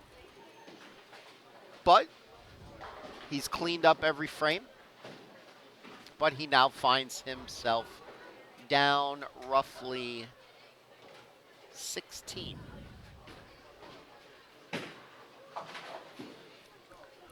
So Michael Martell. Cameron Smee working on a spare, and he does not get it. So he has 144 in the eighth. That is with his handicap.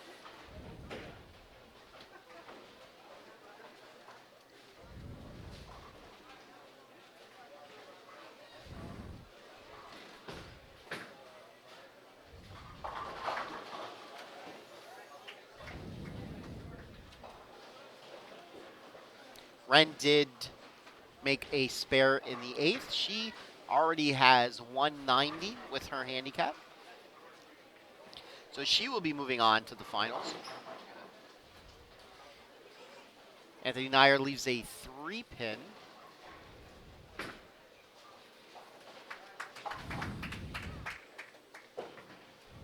And Martell, that's 4 in a row. So Martell stretches his lead. Skillman spared in the eighth. He finds himself down by, looks like 6. Hi, Lynn. You're leaving? I'm coming to visit.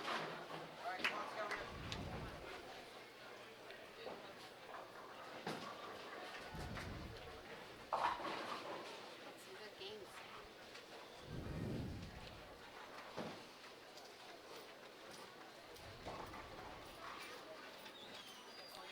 See if Skillman could convert his spare on 39.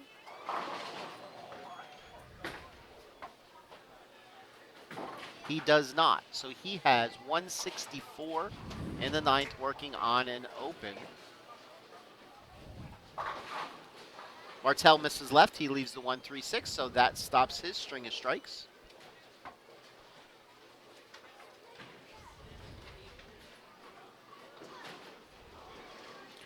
Skillman right now looks like to be up by 10.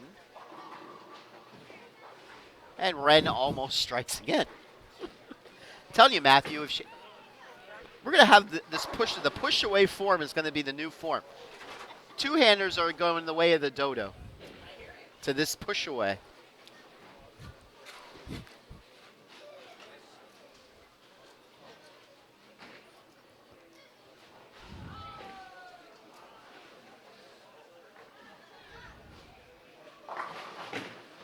Good spare there by Martell.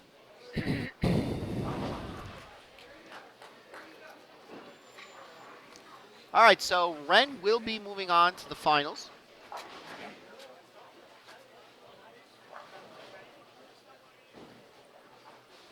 We have the possibility of a tie in the other handicap match. Cameron did convert his spare. Nyer has to double a win over here.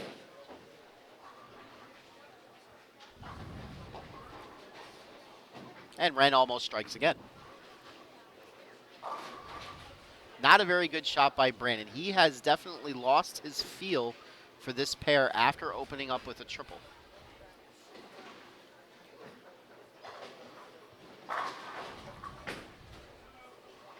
Good spare there by Anthony, who was given an open by Ryan Graham's open in the 10th. He will need one more strike to make it to the finals.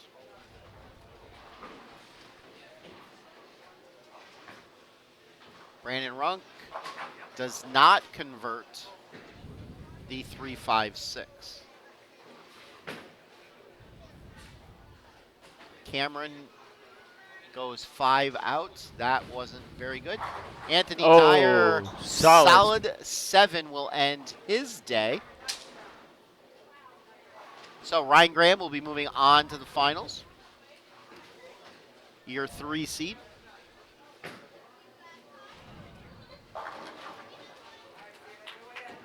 And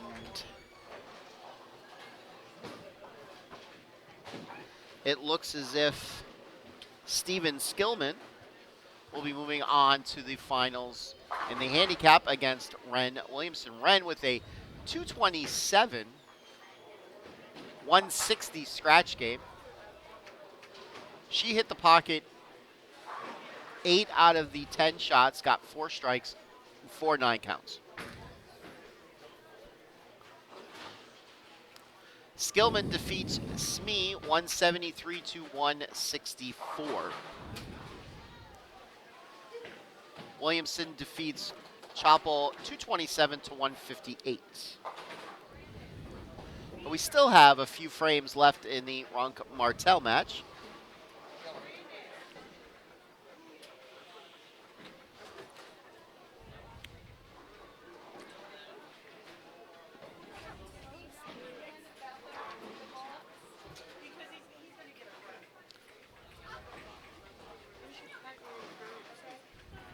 Going to be interesting to see. Michael Martell's going to finish on this lane, and it looks like he's certainly getting a better reaction on the right-hand lane versus the left-hand lane. Yes, yes.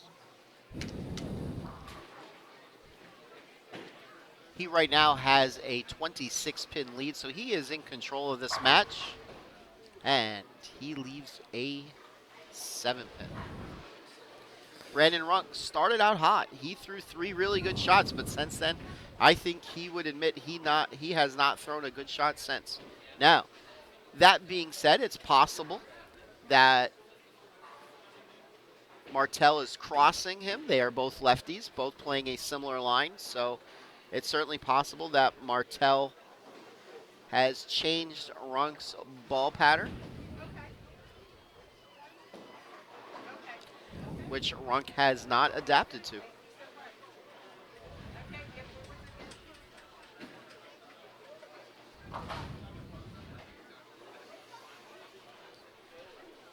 Skip. Skip.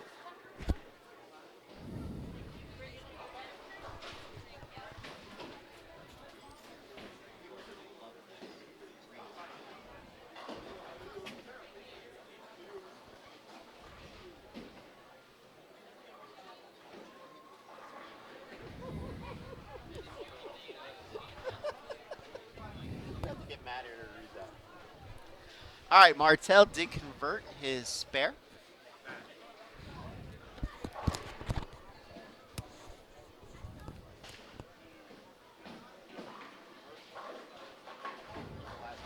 Better shot. Yeah, trip 7.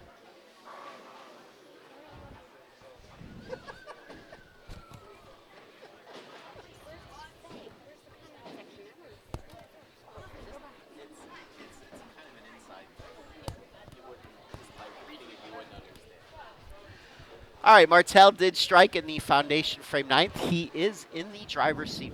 Yes. Brandon will need to throw some strikes here in the 9th and 10th to have Yeah. any chance. That's a better shot. That was a ball change by Brandon. Yes, it was. He's still in it. He could strike out for 219, which would force Martel to mark in the 10th. That's correct. So it still isn't over yet.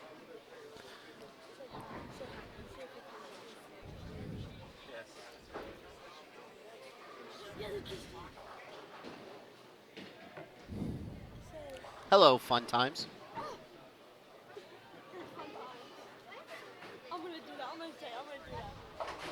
And that will end the match.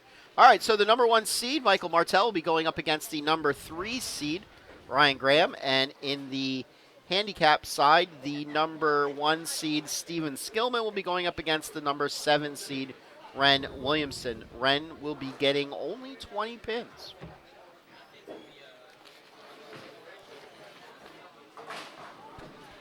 Okay, after we give away the awards, we will take a short break because we will be putting in the gold pins. Gold pins for the finals. We will have PBA Hall of Famer Parker Bone joining us in the booth for the final match as well.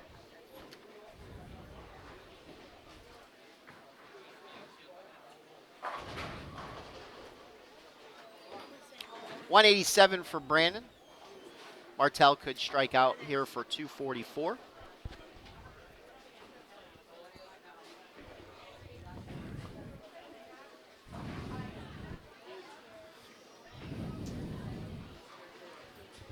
Hello, King.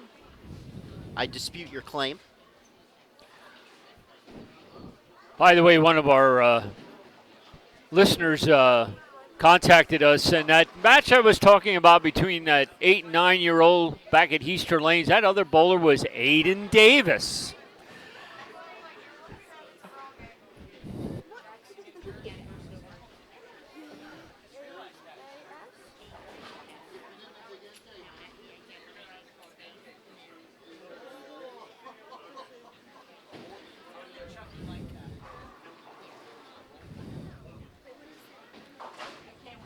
Okay, 228 to 187 victory for Michael Martell over Brandon Runk. So that does it for the semifinals.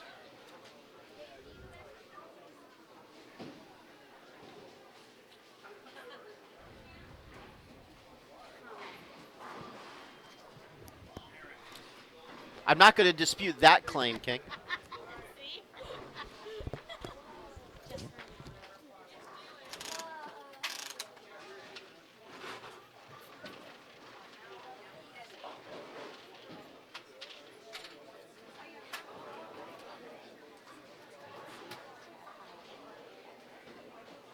Okay, bowling fans, time to give out our awards for the semifinals of the Invitational Championship.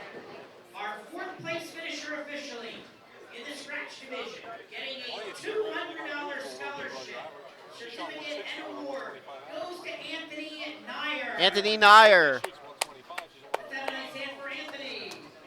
finishing fourth. I believe he said 200. And our third place finisher in the scratch division, getting a $200 scholarship, certificate, and award goes to Brandon Rump. Brandon Runk, $200 for his third place finish. Congratulations. Our fourth place finisher in the handicap division, getting a $200 scholarship, certificate, and award goes to Logan Chappell. Logan Chappell, fourth place finisher, $200. And our third place finisher in the handicap division, getting a $200 scholarship, certificate, and award goes to Cameron Smee. Cameron Smee, third place finisher, $200. Okay, we will set it up for the finals, which means we are ready for our title matches for this year's Invitational. Rick Graham out in Vegas. Yeah. We'll have the gold pins in for the finals. Scratch division final will be 35 and 6. Handicap division final on 37 and 8. Vegas and I aren't on good terms right now, so. All right, prediction time. Donald, give me your prediction for the final matches. You're good. Yep, you're on. You're live. Well, this, you got Michael Martell, who's won this now back-to-back, and nobody in the history of the PJBT has ever won this event for 3 times running. So I'm going to go out on a limb. I'm going to say he's going to. I think, even though he's bowling on 35 and 36 for this final, I think he's going to. I would pick him over Ryan Graham. Okay, handicap.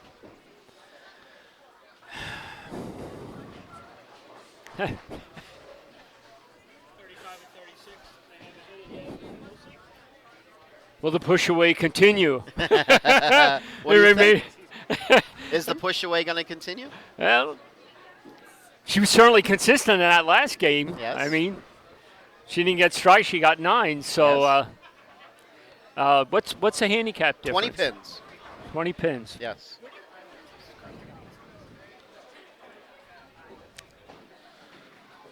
Donald's thinking. He's speechless. Yes. I'm going to go with a push. Let's do it. Gonna go with Okay. red. Skip. In the bag. How do you bet against Ren Williamson? How do you do it? She's 3 for 3. Yes. How do you do it? Yes. Let me look at these numbers here quick.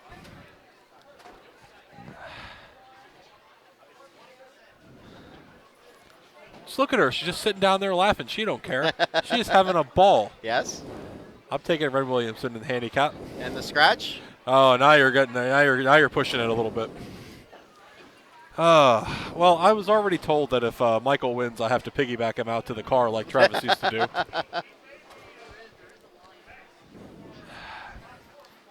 How do you root? How do you go against him either? I think the match is going to be close. Ryan's bowled well all day, and has had a pretty good look. So has Michael. They've been fairly even. They've had pretty good days today. I think just for the sake that you're going to make me make a pick, I will take Michael Martell. Okay. For me, it's this simple. When Ren makes the finals, Ren wins. She is undefeated. I have not seen her lose a match on the live stream yet. Ren Williamson is my pick for handicap. Michael Martell, you never go against the king. Michael Martell is the king of this tournament. He is going for his third in a row. And I think Michael gets in other bowlers' heads. When I could watch, you almost feel like you're behind even before the Yes. game even starts. I could watch bowlers nail the pocket all day long, and as soon as they go up against Michael Martell, they just try that little harder, and they just force it. As much as I would love to see Ryan Graham win, I'm a huge Ryan Graham fan. I'm not disputing that one at all. I'd love to see Ryan win. I just think you can't bet against the king, and That's why I said, just for the sake of you having to make a pick, there's Yes. you just can't bet against the guy. yes. I mean, I will say the mentality that Ryan Graham has to have right now is the old Ric Flair. To be the man, you got to beat the man. Yeah. And you got to bowl your own game. That's right. Just got to focus and bowl. Worry about bowling your own game, Yep. and go out there and hopefully you make 10 good shots, and till it's all said and done, you come out ahead. Yep. I tell the prodigy all the time when he bowls against somebody in the finals or even in match play, if they're a superior bowler, don't even watch them. Don't even look at their score. Don't watch their shots. When it's your turn to bowl, you get up there and you bowl. Somebody on Facebook the other week, they were at a clinic, and which professional was at this clinic? I think it was Anthony Pepe, I think. And this teenager went up to Anthony after the clinic was over. He said, "Do you mind if we bowl a match head to head, just so I can feel what it's like to have a pressure situation?" And Anthony said, "Sure." And Anthony told the story on Facebook. He said, they went up and they shook hands before the match, and the bowler, the teenager, looked up at Anthony. He goes, "To me, you're just another bowler on this pair." That's the attitude that you have when you face a Michael Martell, when Absolutely. you face an Andrew Lazarchuk. Because if not, they are going to get in your head. There is no such thing ever as a guaranteed win. Yes. Never. Yes. And by the way, Anthony did beat him, but only by about a mark. It was like a 240 to 229 style game.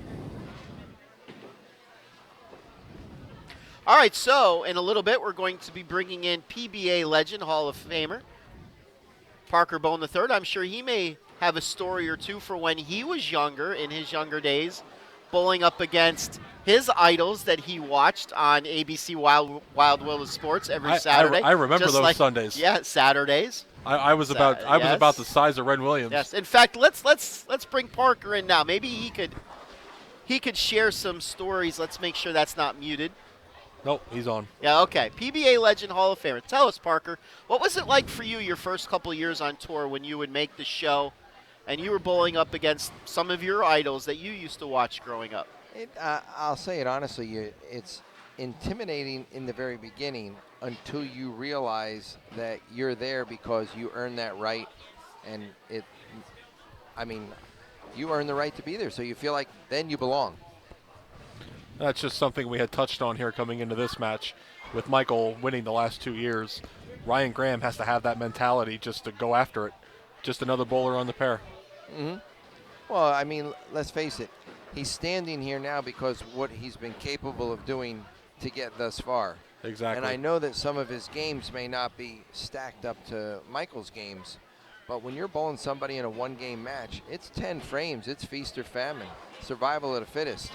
And what really impressed me about Mr. Graham just a couple of matches ago, a very low-scoring match, he needed good wood count, mark in the 10th frame And he got up there in the 10th and threw that first shot like a seasoned veteran, like he had been doing this for, well, all of his life. And his life isn't near as old as us. That is for sure. So, by the way, who were some of your legends that you bowled against? Now, I think I know the one that you're going to say. Well, I mean, being left-handed, how could you not be, I'll say, look up towards somebody like Earl Anthony? Absolutely. You know, being somebody, I feel like I'm a pretty down-to-earth guy. How could you not appreciate what Dick Weber has done for the game? Yep.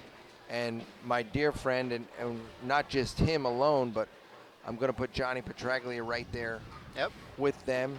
But Dave Davis, Mark Roth, and Johnny, the three of them together, totally, in my opinion, allowed me the opportunity to become a PBA player on another level that I don't know that I would have ever reached on my own.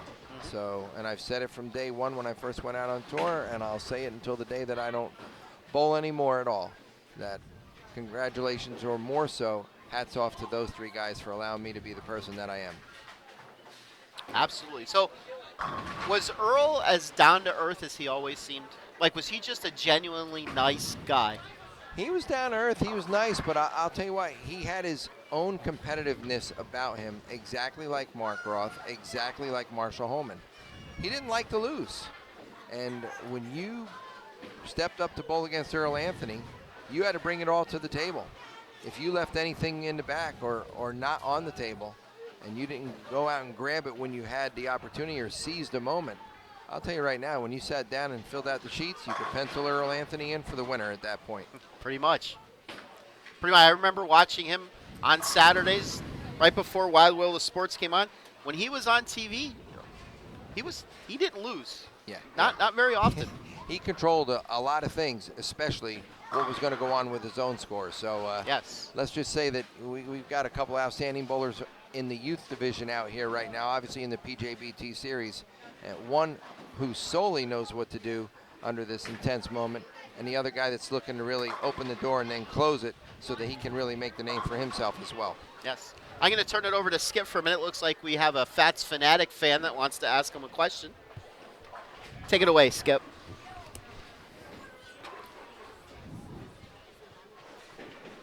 All four of our bowlers now here in the finals are finishing up their practice frames. Each bowler gets 2 frames and 2 balls on each lane. And then we will begin our finals. Well, we've talked about the scratch bowlers. We know exactly where they stand. Now we've got the handicap bowlers over here. Steven Skillman, one thing I can certainly say about him, he actually grew up in the center that I grew up in back at home. But probably the most amazing thing is his dad works with the youth bowlers in our center for, I'm going to say, the last 4 or 5 years, which has really been awesome. But right behind it, Steven has upped his game. The last couple of months, he's really decided to hit the lanes hard and try to, I'll say, become his own bowler. And in doing so, he's really worked to up his level. But now, in a place like this, in a forum like this, he really seized the moment, regardless of what happens here in this title match as he's bowling this young lady. Absolutely, regardless of what happens today, just a great day for him and an experience that certainly will be with him for quite a while, and we'll certainly, he'll certainly take that moving forward. Oh my God, yeah. All right, on the mat for our title match introductions. That's a fun one. Our 2 in each division finalists for the 2017 PJBT Invitational Championship. On the scratch side, we have number 1 top seed Michael Martell taking on number 3 seed Ryan Graham. Martell from New York and Graham from Pennsylvania. On the handicap side, we have the Battle of New Jersey. We have top seed Steven Skillman taking on number 7 seed Ren Williamson. The difference in handicap is 20 pins to Ren Williamson. Bowling fans, 2 of these 4 bowlers will etch their name in PJBT history as one of the Invitational Championship bowlers for this year. Please give them a round of applause as they begin their title match By the way, the other thing that Ryan is going up against, we have a long string in a row of lefties winning this tournament. I believe 2011, is that what Matt said? 2011 was the last time a righty won this tournament? Well, 2000 13. 2013. Lane Son, 13. Well, that's a good thing then.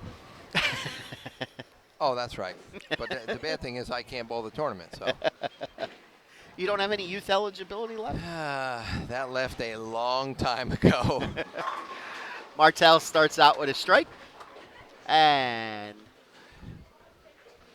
Steven gets Skillman. up here. He misses the head pin, but that looks like a pretty good effort there at the spare. Unfortunately, chopping it. Getting 9. Martell is playing the lanes about as good as you could play him. He's got his target literally right there in front of him. He's got the lane shut down. His ball saving all the energy going through the pins. Pocket control. He really has a lot of things going for him, all in a positive way.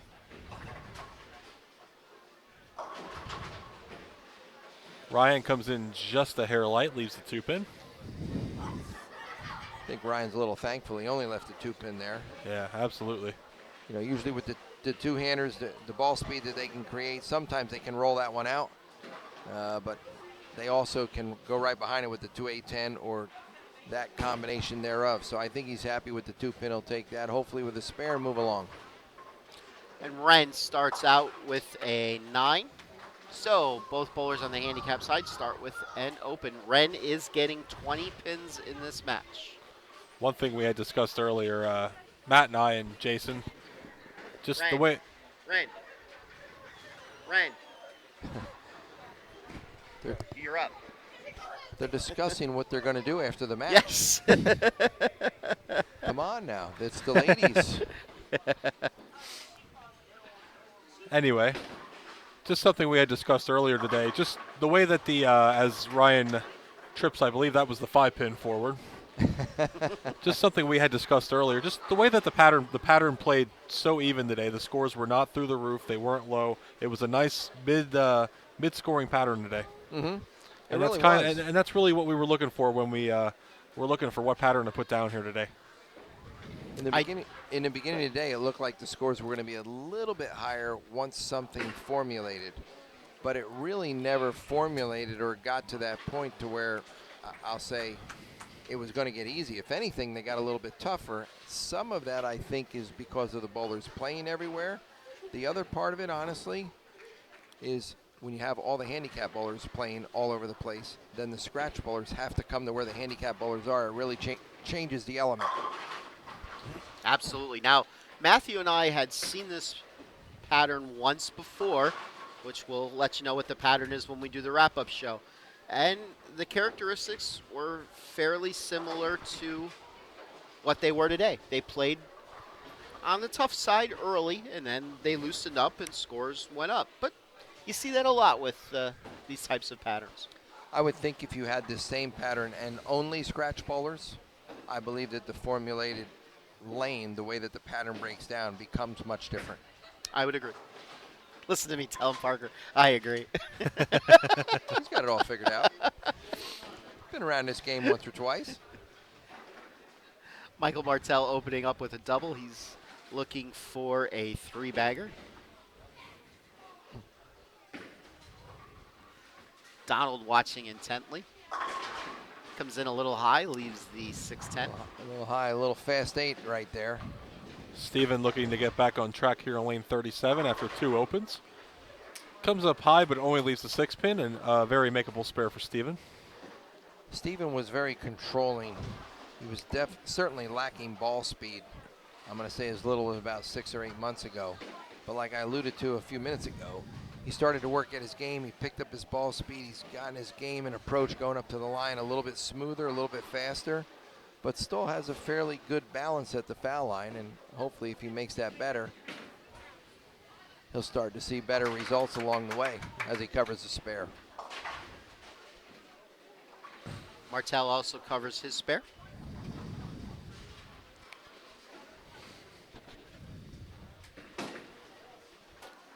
Ran right down the middle. And 9. Not 9 for the push away. This is the two-handed style once they see what Ren does. Ren has never lost on the live stream. She has not. This is her 4th PJBT tournament, and she has won all previous 3 events that she bowled. Tell you what, she's And got it going on. And she just started bowling last year. This past season was her first league. Pretty incredible. So I say Steven's got his hands full. Yes. He does. Yes. Red misses her 10 pin. I tell you what, if she goes 4 for 4, and some of your colleagues out on the tour start seeing her push away style, Could some be a people are going to new start wave trying of the it. future. Absolutely. Could you see a couple professional bowlers with the leopard skin spare ball Absolutely. pushing it down the middle One, at 8 miles an hour? one never knows. Good shot there by Ryan Graham. That is a 3-bagger, and he Ryan jumps out to the He lead. just threw 2 great shots, more or less to look right Yes. at Michael and say, I just want you to know I am here and my game is now. So I'm not going to say that he has total control of what's going on with the match, but convincingly so. Those 2 shots there, they went right through the heart of the pins as a bowler in the perfect way that you want to see it. Ren just misses her 6 pin. She has 46 in the 4th. She is currently ahead by 39. Steven has 1 frame in hand, though. And a strike for Michael Martell. That match is a 2-pin. That is a 2-pin difference. Ryan with the 2-pin lead. Both bowlers entering their 5th frame. As Steven leaves the 5-10. Yeah, Steven going big time Brooklyn there, leaving the 5-10. On the white pins, he might have broke that down and only gotten, or fortunately, what might have gotten 9, but now he finds himself shooting the 5-10, pulling a little bit too far there. Steven's here with his dad. His dad's been here with him all weekend. Obviously, the adult junior tournament yesterday, rolling into the skins match last night, but I can tell you right now that mom is at home on a little bit of pins and needles watching the live stream right now as her son gets up there bowling for the title. And we are currently at 59 viewers. We want to thank everyone for joining us today. We are in the finals of the 18th annual Added Money Invitational Tournament for the PJBT. A little love tap right there. That's a strike that Steven needed there just to get himself in the match. Yeah, that'll loosen you up a little bit. Michael Martell over on lane 35 threw a very good shot, left at 7-pin. Threw a great shot, ringing 7. He'd take his chances hitting that spot right there the rest of the match. And Ren leaves the 1-3-9. She'll be looking to make her spare here in the 5th frame. As Michael misses his 7-pin. That would be one thing I would say that has been Michael's letdown over the last 2 years that I've seen in certain instances. That one spare over there in the left corner, that 7-pin, can kind of get up and bite him a little bit. Well, let's see if Ryan takes advantage of it. It's one thing he could bear down on. It'd be nice to see him cover that just a little bit more when he has the moment. Wow. Another very good shot for Ryan Graham, leaves the 10-pin. That ball from my vantage point looked to be just a little bit inside of where it was the last time. Ren made her spare in the 5th frame. She'll be looking for another one here. Very good shot there for her. That could be Leaves a just the gold 8-pin. pin 9 count. That's a golden 9 count. That could be, if the white pins were there, that may have been a strike. Ryan misses his 10-pin and gives it right back. I don't think he learned much by watching Michael miss his. No, he did not. That was an opportunity right there to really put a little thumper into the match. This Ren clearly shows them how to make a 1-pin spare. Ryan now with an 11-pin lead. Ren is up 42. By the way, I'm just letting you know that with Ren's 9 and a wiggle, that breaks all ties. Okay? She gets the advantage for the wiggle.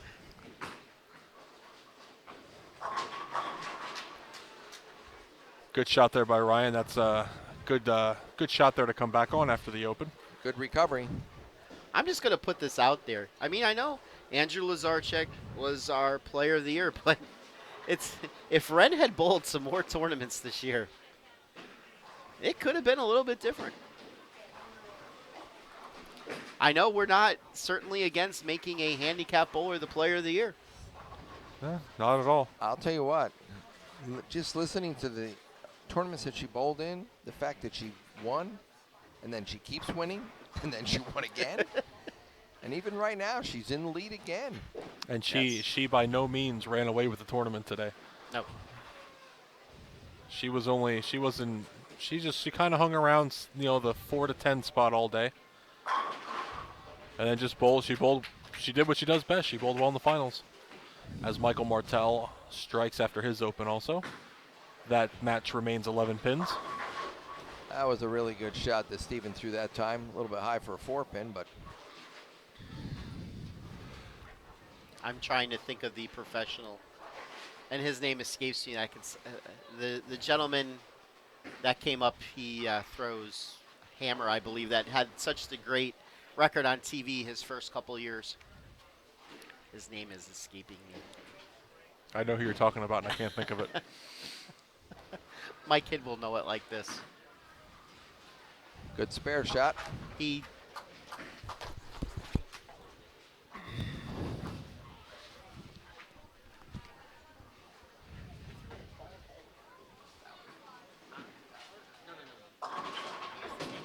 Strike for Michael Martell. He doubles on lane 35. That is a 9-pin match. Daniel. I'll go ask him.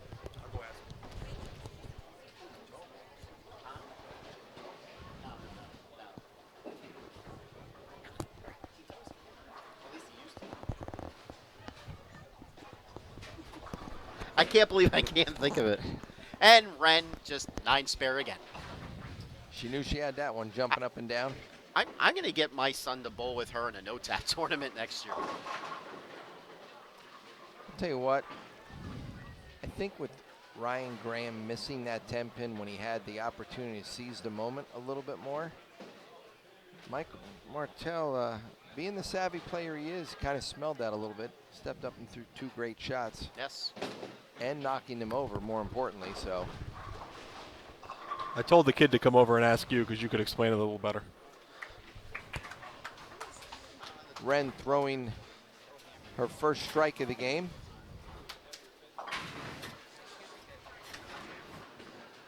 Finding herself up by 33 pins with 2.5 frames to go here in the title match. Steven going Brooklyn. Goes left and gets Okay. 10. Those That's are 10 all pins right. he's going to need. He's going to need to be honest, I think he needs to throw this strike right here. He's down by 33 pins, and it's really hard to pick up 33 pins in the 10th frame alone. So I'm going to say he needs this one here to keep any heat on Ren there. This is a strike that Ryan Graham needs also. Comes up high, leaves a 6-10. That one Got to make it spare. pulled it across his body. He's got to settle down, try to make the spare, keep himself in it. You really never know what's going to happen, but now he's going to need a little bit of help from Ren. I stumped my kid, too. I'm going to kick myself. Ryan covers the spare there.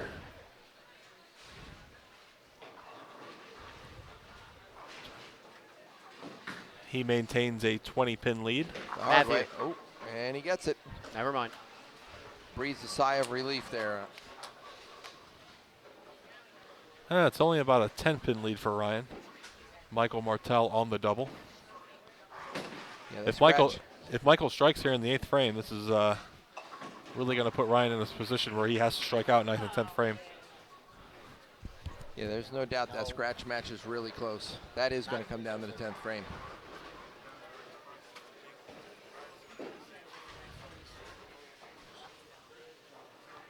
There it is. Tommy Jones. When he first came out on tour, when he made the show, he would win. Yes, and he win. did. He had a high winning percentage. Oh, Yes. avoided the question split. That he had a high winning percentage, but to the best of my knowledge, most of all of his wins are with Ebonite. Same thing. Same thing, right? They own Hammer now, right? EBI and Hammer is in the EBI, so I was Yeah, close. yeah. I was close. You were just one gutter over. Yes. That's fine. On the other side of the storage shed. Yes. Michael Martell escaped a lot of trouble there. That had Big 4 written all over it. Certainly did. He got lucky to have the 4-7 trip forward, leaving just a 6-10. Blows this match right back to even. And it looks like we have a winner on the handicap side.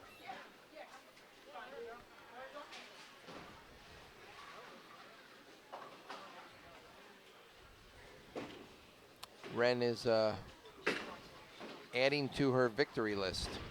Redden's, that's going to give her 218. That's going to give her enough to be victorious. Yep. Red Williamson is 4 for 4. Absolutely amazing.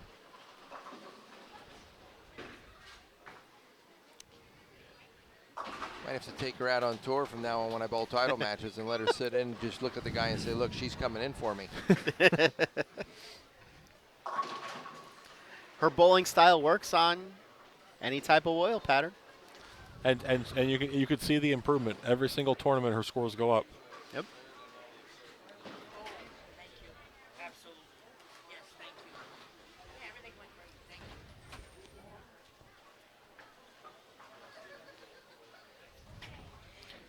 you. We are receiving word that she was a competitive gymnast until February.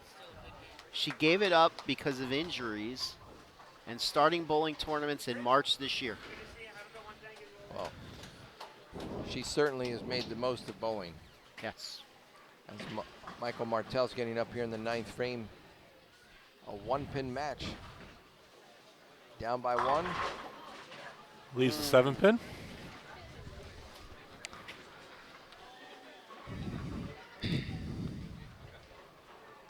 So Ryan Graham has the opportunity to come up and shut the door.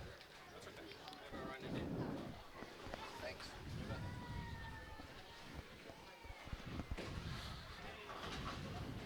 Well, 9th frame, now it's only a 2-pin match. I'll say he doesn't need a repeat performance last time he shot a 7-pin on this lane, that's for sure. Not in this situation. And he is making a ball change to shoot this 7-pin. Probably be a very good idea. That is a very interesting ball to shoot a 7-pin with. Even though he's got the interchangeable thumb in there, I'm going to say that there might be just a slightly different feel, or he feels a little bit more confident that the ball is going to scoot over there should he happen to not clear it as good as he wanted to with the other one. That one came off his hand like butter. Absolutely, much better shot. All right, the stage is set for Ryan Graham to win this tournament. Certainly has control of everything right now. Your final score for the handicap match, Ren Williamson 218, Steven Skillman 184. Ryan Graham up now in the 9th frame.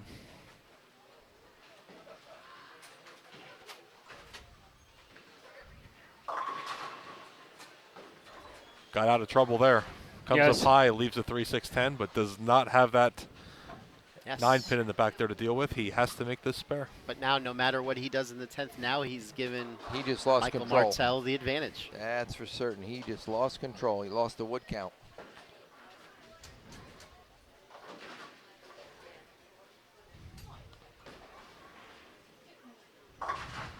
Good All spare right. shot. Who wants it more? 10th frame, high drama, 1-pin match. $750 scholarship on the line. This Well, is what we want to see here. Bluntly, what it comes down to is who's going to perform in a 10th. One of these players, my opinion, is probably going to double. Just a matter of who.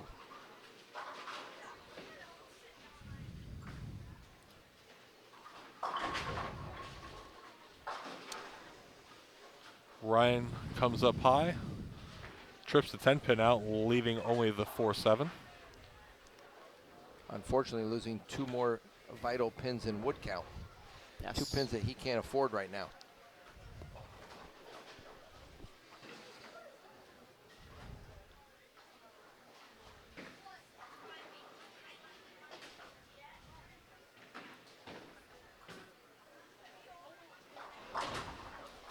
Good spare there for Ryan. You know, He when you- needs to knock 10 pins over on the fill ball here. Absolutely. he certainly better get them all. But what's really amazing when you look at this match is you can sit there and look at Michael Martell's score and go, if he makes the 1 pin spare, the 10th frame is almost semi-irrelevant outside of, 9 count on the first shot or more. And if you look at Ryan making it 1 pin spare, it's a whole different ball game. 198 for Ryan Graham. Now, Michael Martell is coming up on lane 36. And on the last shot on this lane here, he did go through the face. So I'm going to see what kind of an adjustment Michael makes here. This is his 10th frame. His 10th frame. He might move a pinch right, but if nothing else, with his heart pumping and the adrenaline he's got flowing right now, if anything, this ball certainly should be a little bit faster than the last shot. If I'm him, I'm going to take my half 7 or week 7, spare and move right along. Would you be re-racking here? Should he? Would you? Would you be? If I needed to, I would. Yeah. Oh, you see him taking a little extra time. I think I'm going to back everybody up that's known Michael Martell. They know he's going to take his time. That is true. And to be honest, to his defense, right now, he's supposed to take his time. This is what you live for. This is the moment you've been bowling all day for. 1 shot, 1 frame right now, 10th frame.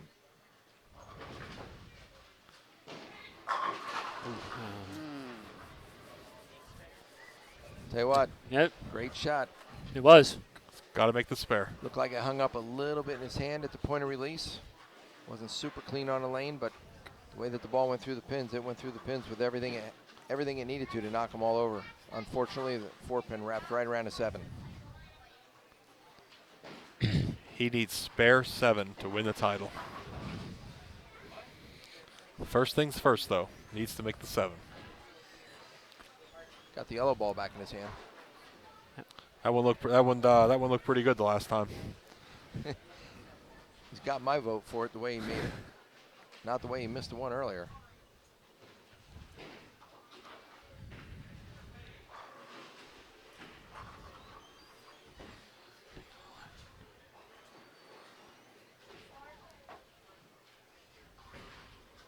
Uh-oh. Oh. Well, And came off his hand a little bit too quick that time, and Yes. sitting on the bench, Ryan Graham, your 2017 added money champion. Championship. that's why they call it bowling. Yep. You never know until the last shot is thrown. I think it's pretty safe to say Michael Martell is going to be right up there at the top of the list when we do our next all-decade team. Absolutely. I mean, we're certainly not going to let that missed 7-pin define anything he's done. It's what a last couple of years for him. Yep. Got to put him right up there with Kevin Beers in the last decade. Absolutely. It's like with any bowler, though. You have to learn by mistakes. Yes. Mistakes happen. None of us understand why they happen or what goes on, but they're made by everyone. I don't care what player it is, Walter Ray included, Pete Weber the same way. We've all made them. The key is learn by them so that it makes you a better player and you don't have those unfortunate circumstances the next time. All right, Parker is going to go up and join Matt for our award presentations. Yep. We'll have Parker back to do post-match interviews. Wow, bowling fans, that was a great and exciting ending to our 2016-17 season on our Invitational Championships. It is time to crown our runner-ups and our champions.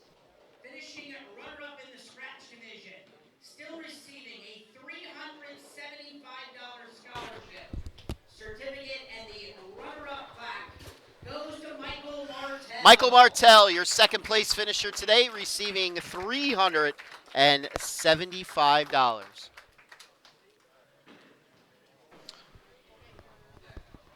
Our runner-up finisher in the handicap division. He receives a $375 scholarship, certificate, and the runner-up award goes to Steven Skillman. Steven Skillman, runner-up finisher. Very good day for Steven today. Absolutely, $375 into his scholarship fund. Now it is time to crown our champions. In the scratch division, his biggest title I can remember for this season was winning the Danny Wiseman Scholarship Tournament last fall. And he is now an invitational champion. A $750 scholarship and the first place trophy to Ryan Graham. Ryan Graham, your individual champion for 2017, receiving the gold trophy and $750. And our winner in the handicap division, getting her fourth title of the season, but this one being the biggest one. At the age of just 8, $750 scholarship, certificate, and first place trophy to Ren Williamson. Ren Williamson, 4 for 4. The little lady refuses to lose. She just $750. She's just like those ants you can't get rid of in the sofa, you know? All right, we are going to set up the camera to have what? Once again, let's have a nice round of applause for Mr. Parker Bone III for joining us. And we will have post-match interviews with the winners. Stay with us. This should be interesting. And we will certainly have much to talk about in the post-game show. We want to thank everybody. Don't forget, even though our season has officially closed, we still have the Masters tournament next week. We have Best in 2 weeks and our Tournament of Champions in 3 weeks. So we hope to see everybody out on the lanes. Thank you very much.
All right, so we're going to get our winners back here.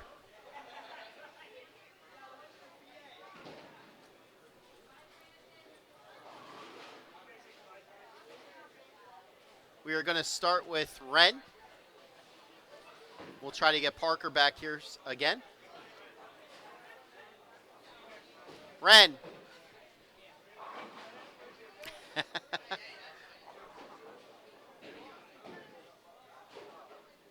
Come on back. Let's see if we can get Parker in here. I'll hold this for you. Put this right here. Parker. Put this on.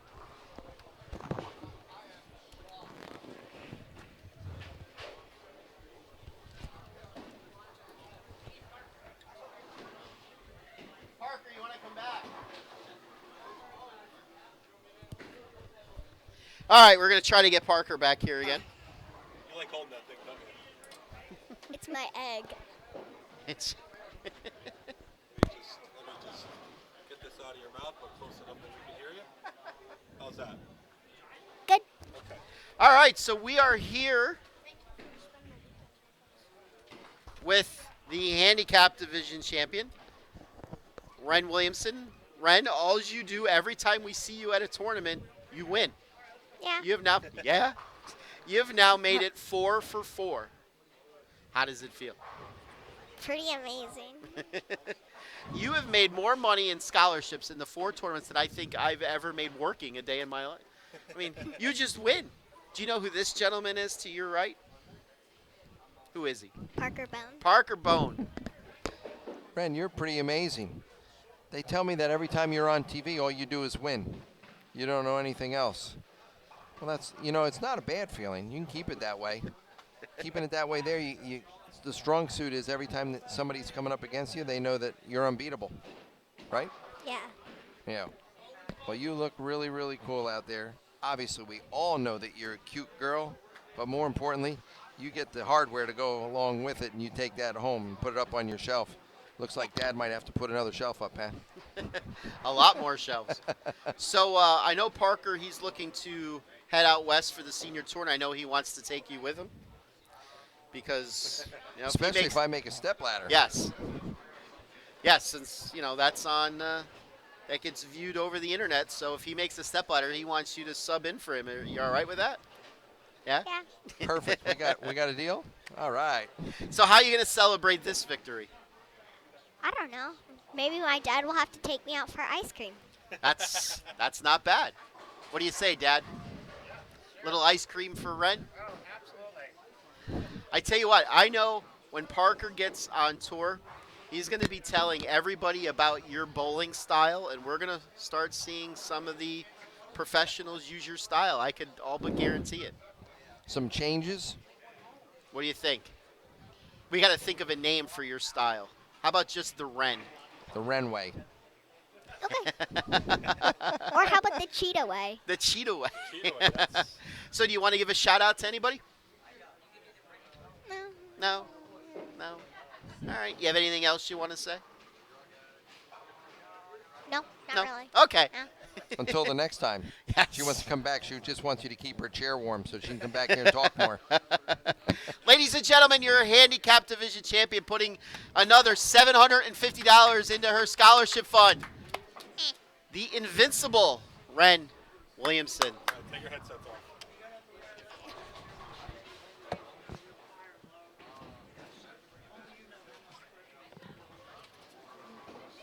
All right, now the scratch division champion.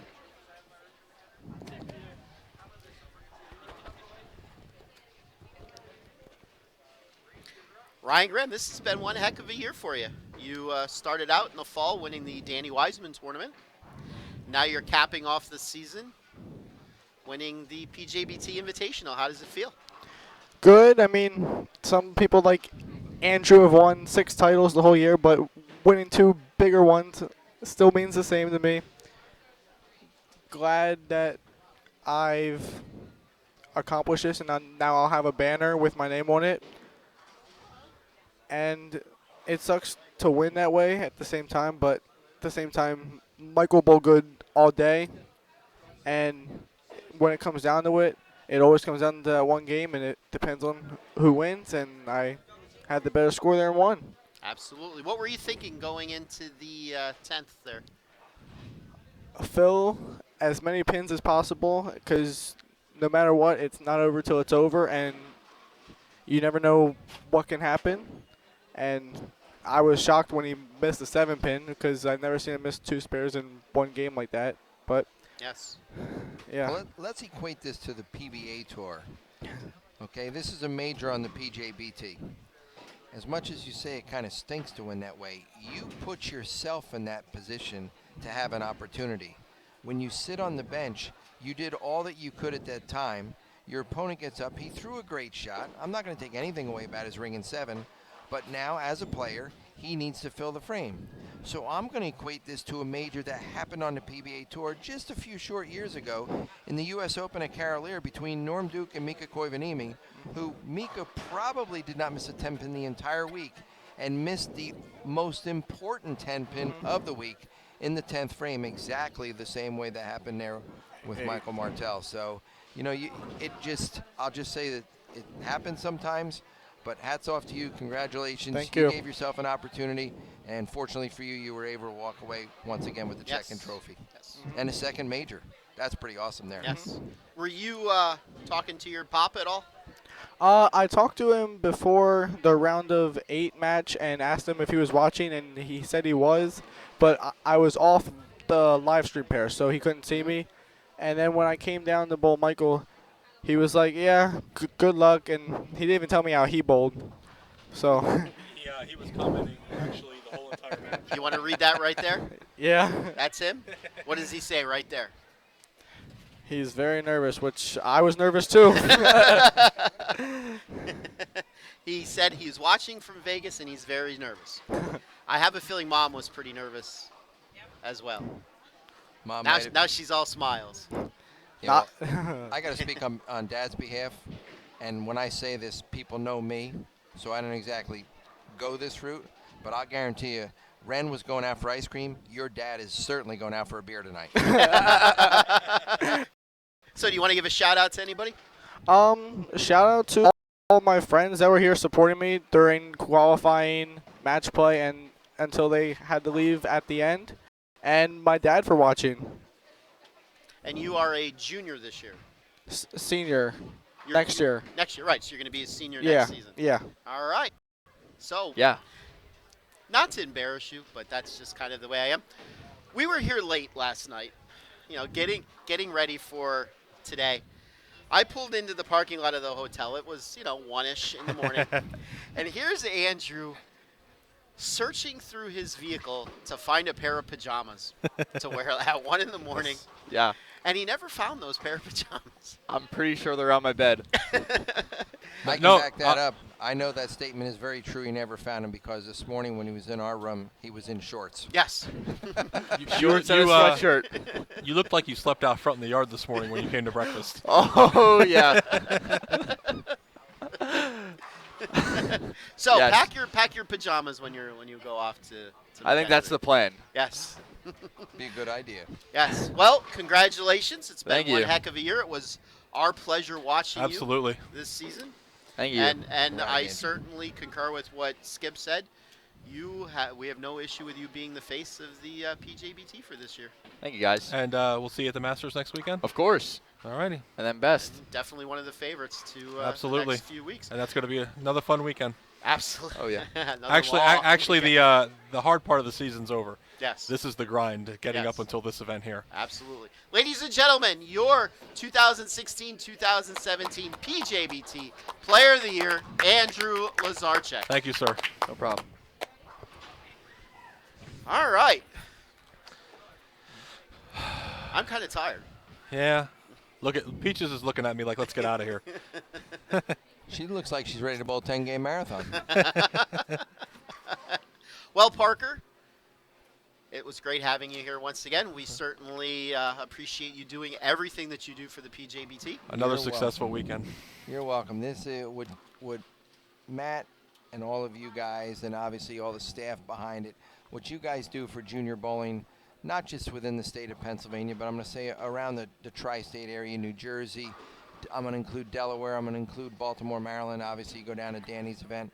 I mean, it's just absolutely incredible what you do for junior bowling in this area. And on behalf of every junior bowler and all the parents that bring their kids, thanks a lot for making it another successful season. And I will say we all certainly look forward to the season coming up. Well, thank you. Season Absolutely. 18. We remember starting it in the non-smoking room at Berks Lanes with our kickoff show that we had, you and I. And we will have that kickoff show again coming up in mid-August. Yes. Hopefully this time while we're eating some steaks up at Matt's house. So hopefully, yes. On the back porch just hanging out. Yep. That didn't happen last year. No. All right. Well, let's wrap this up. We will be live streaming sometime next week. I don't know if we're going to do just we have Saturday. a photo bomb. Photo bomber. I'm not sure if we'll be live streaming Saturday, but we will certainly be live streaming Sunday. So, until then, Season 18 Invitational Champion is in the books. We have spent some 40-some hours the last 2.5 days here. We're ready to pack up and go home and go to sleep. Until then, 6 a.m. will be here soon tomorrow to go to work. Absolutely.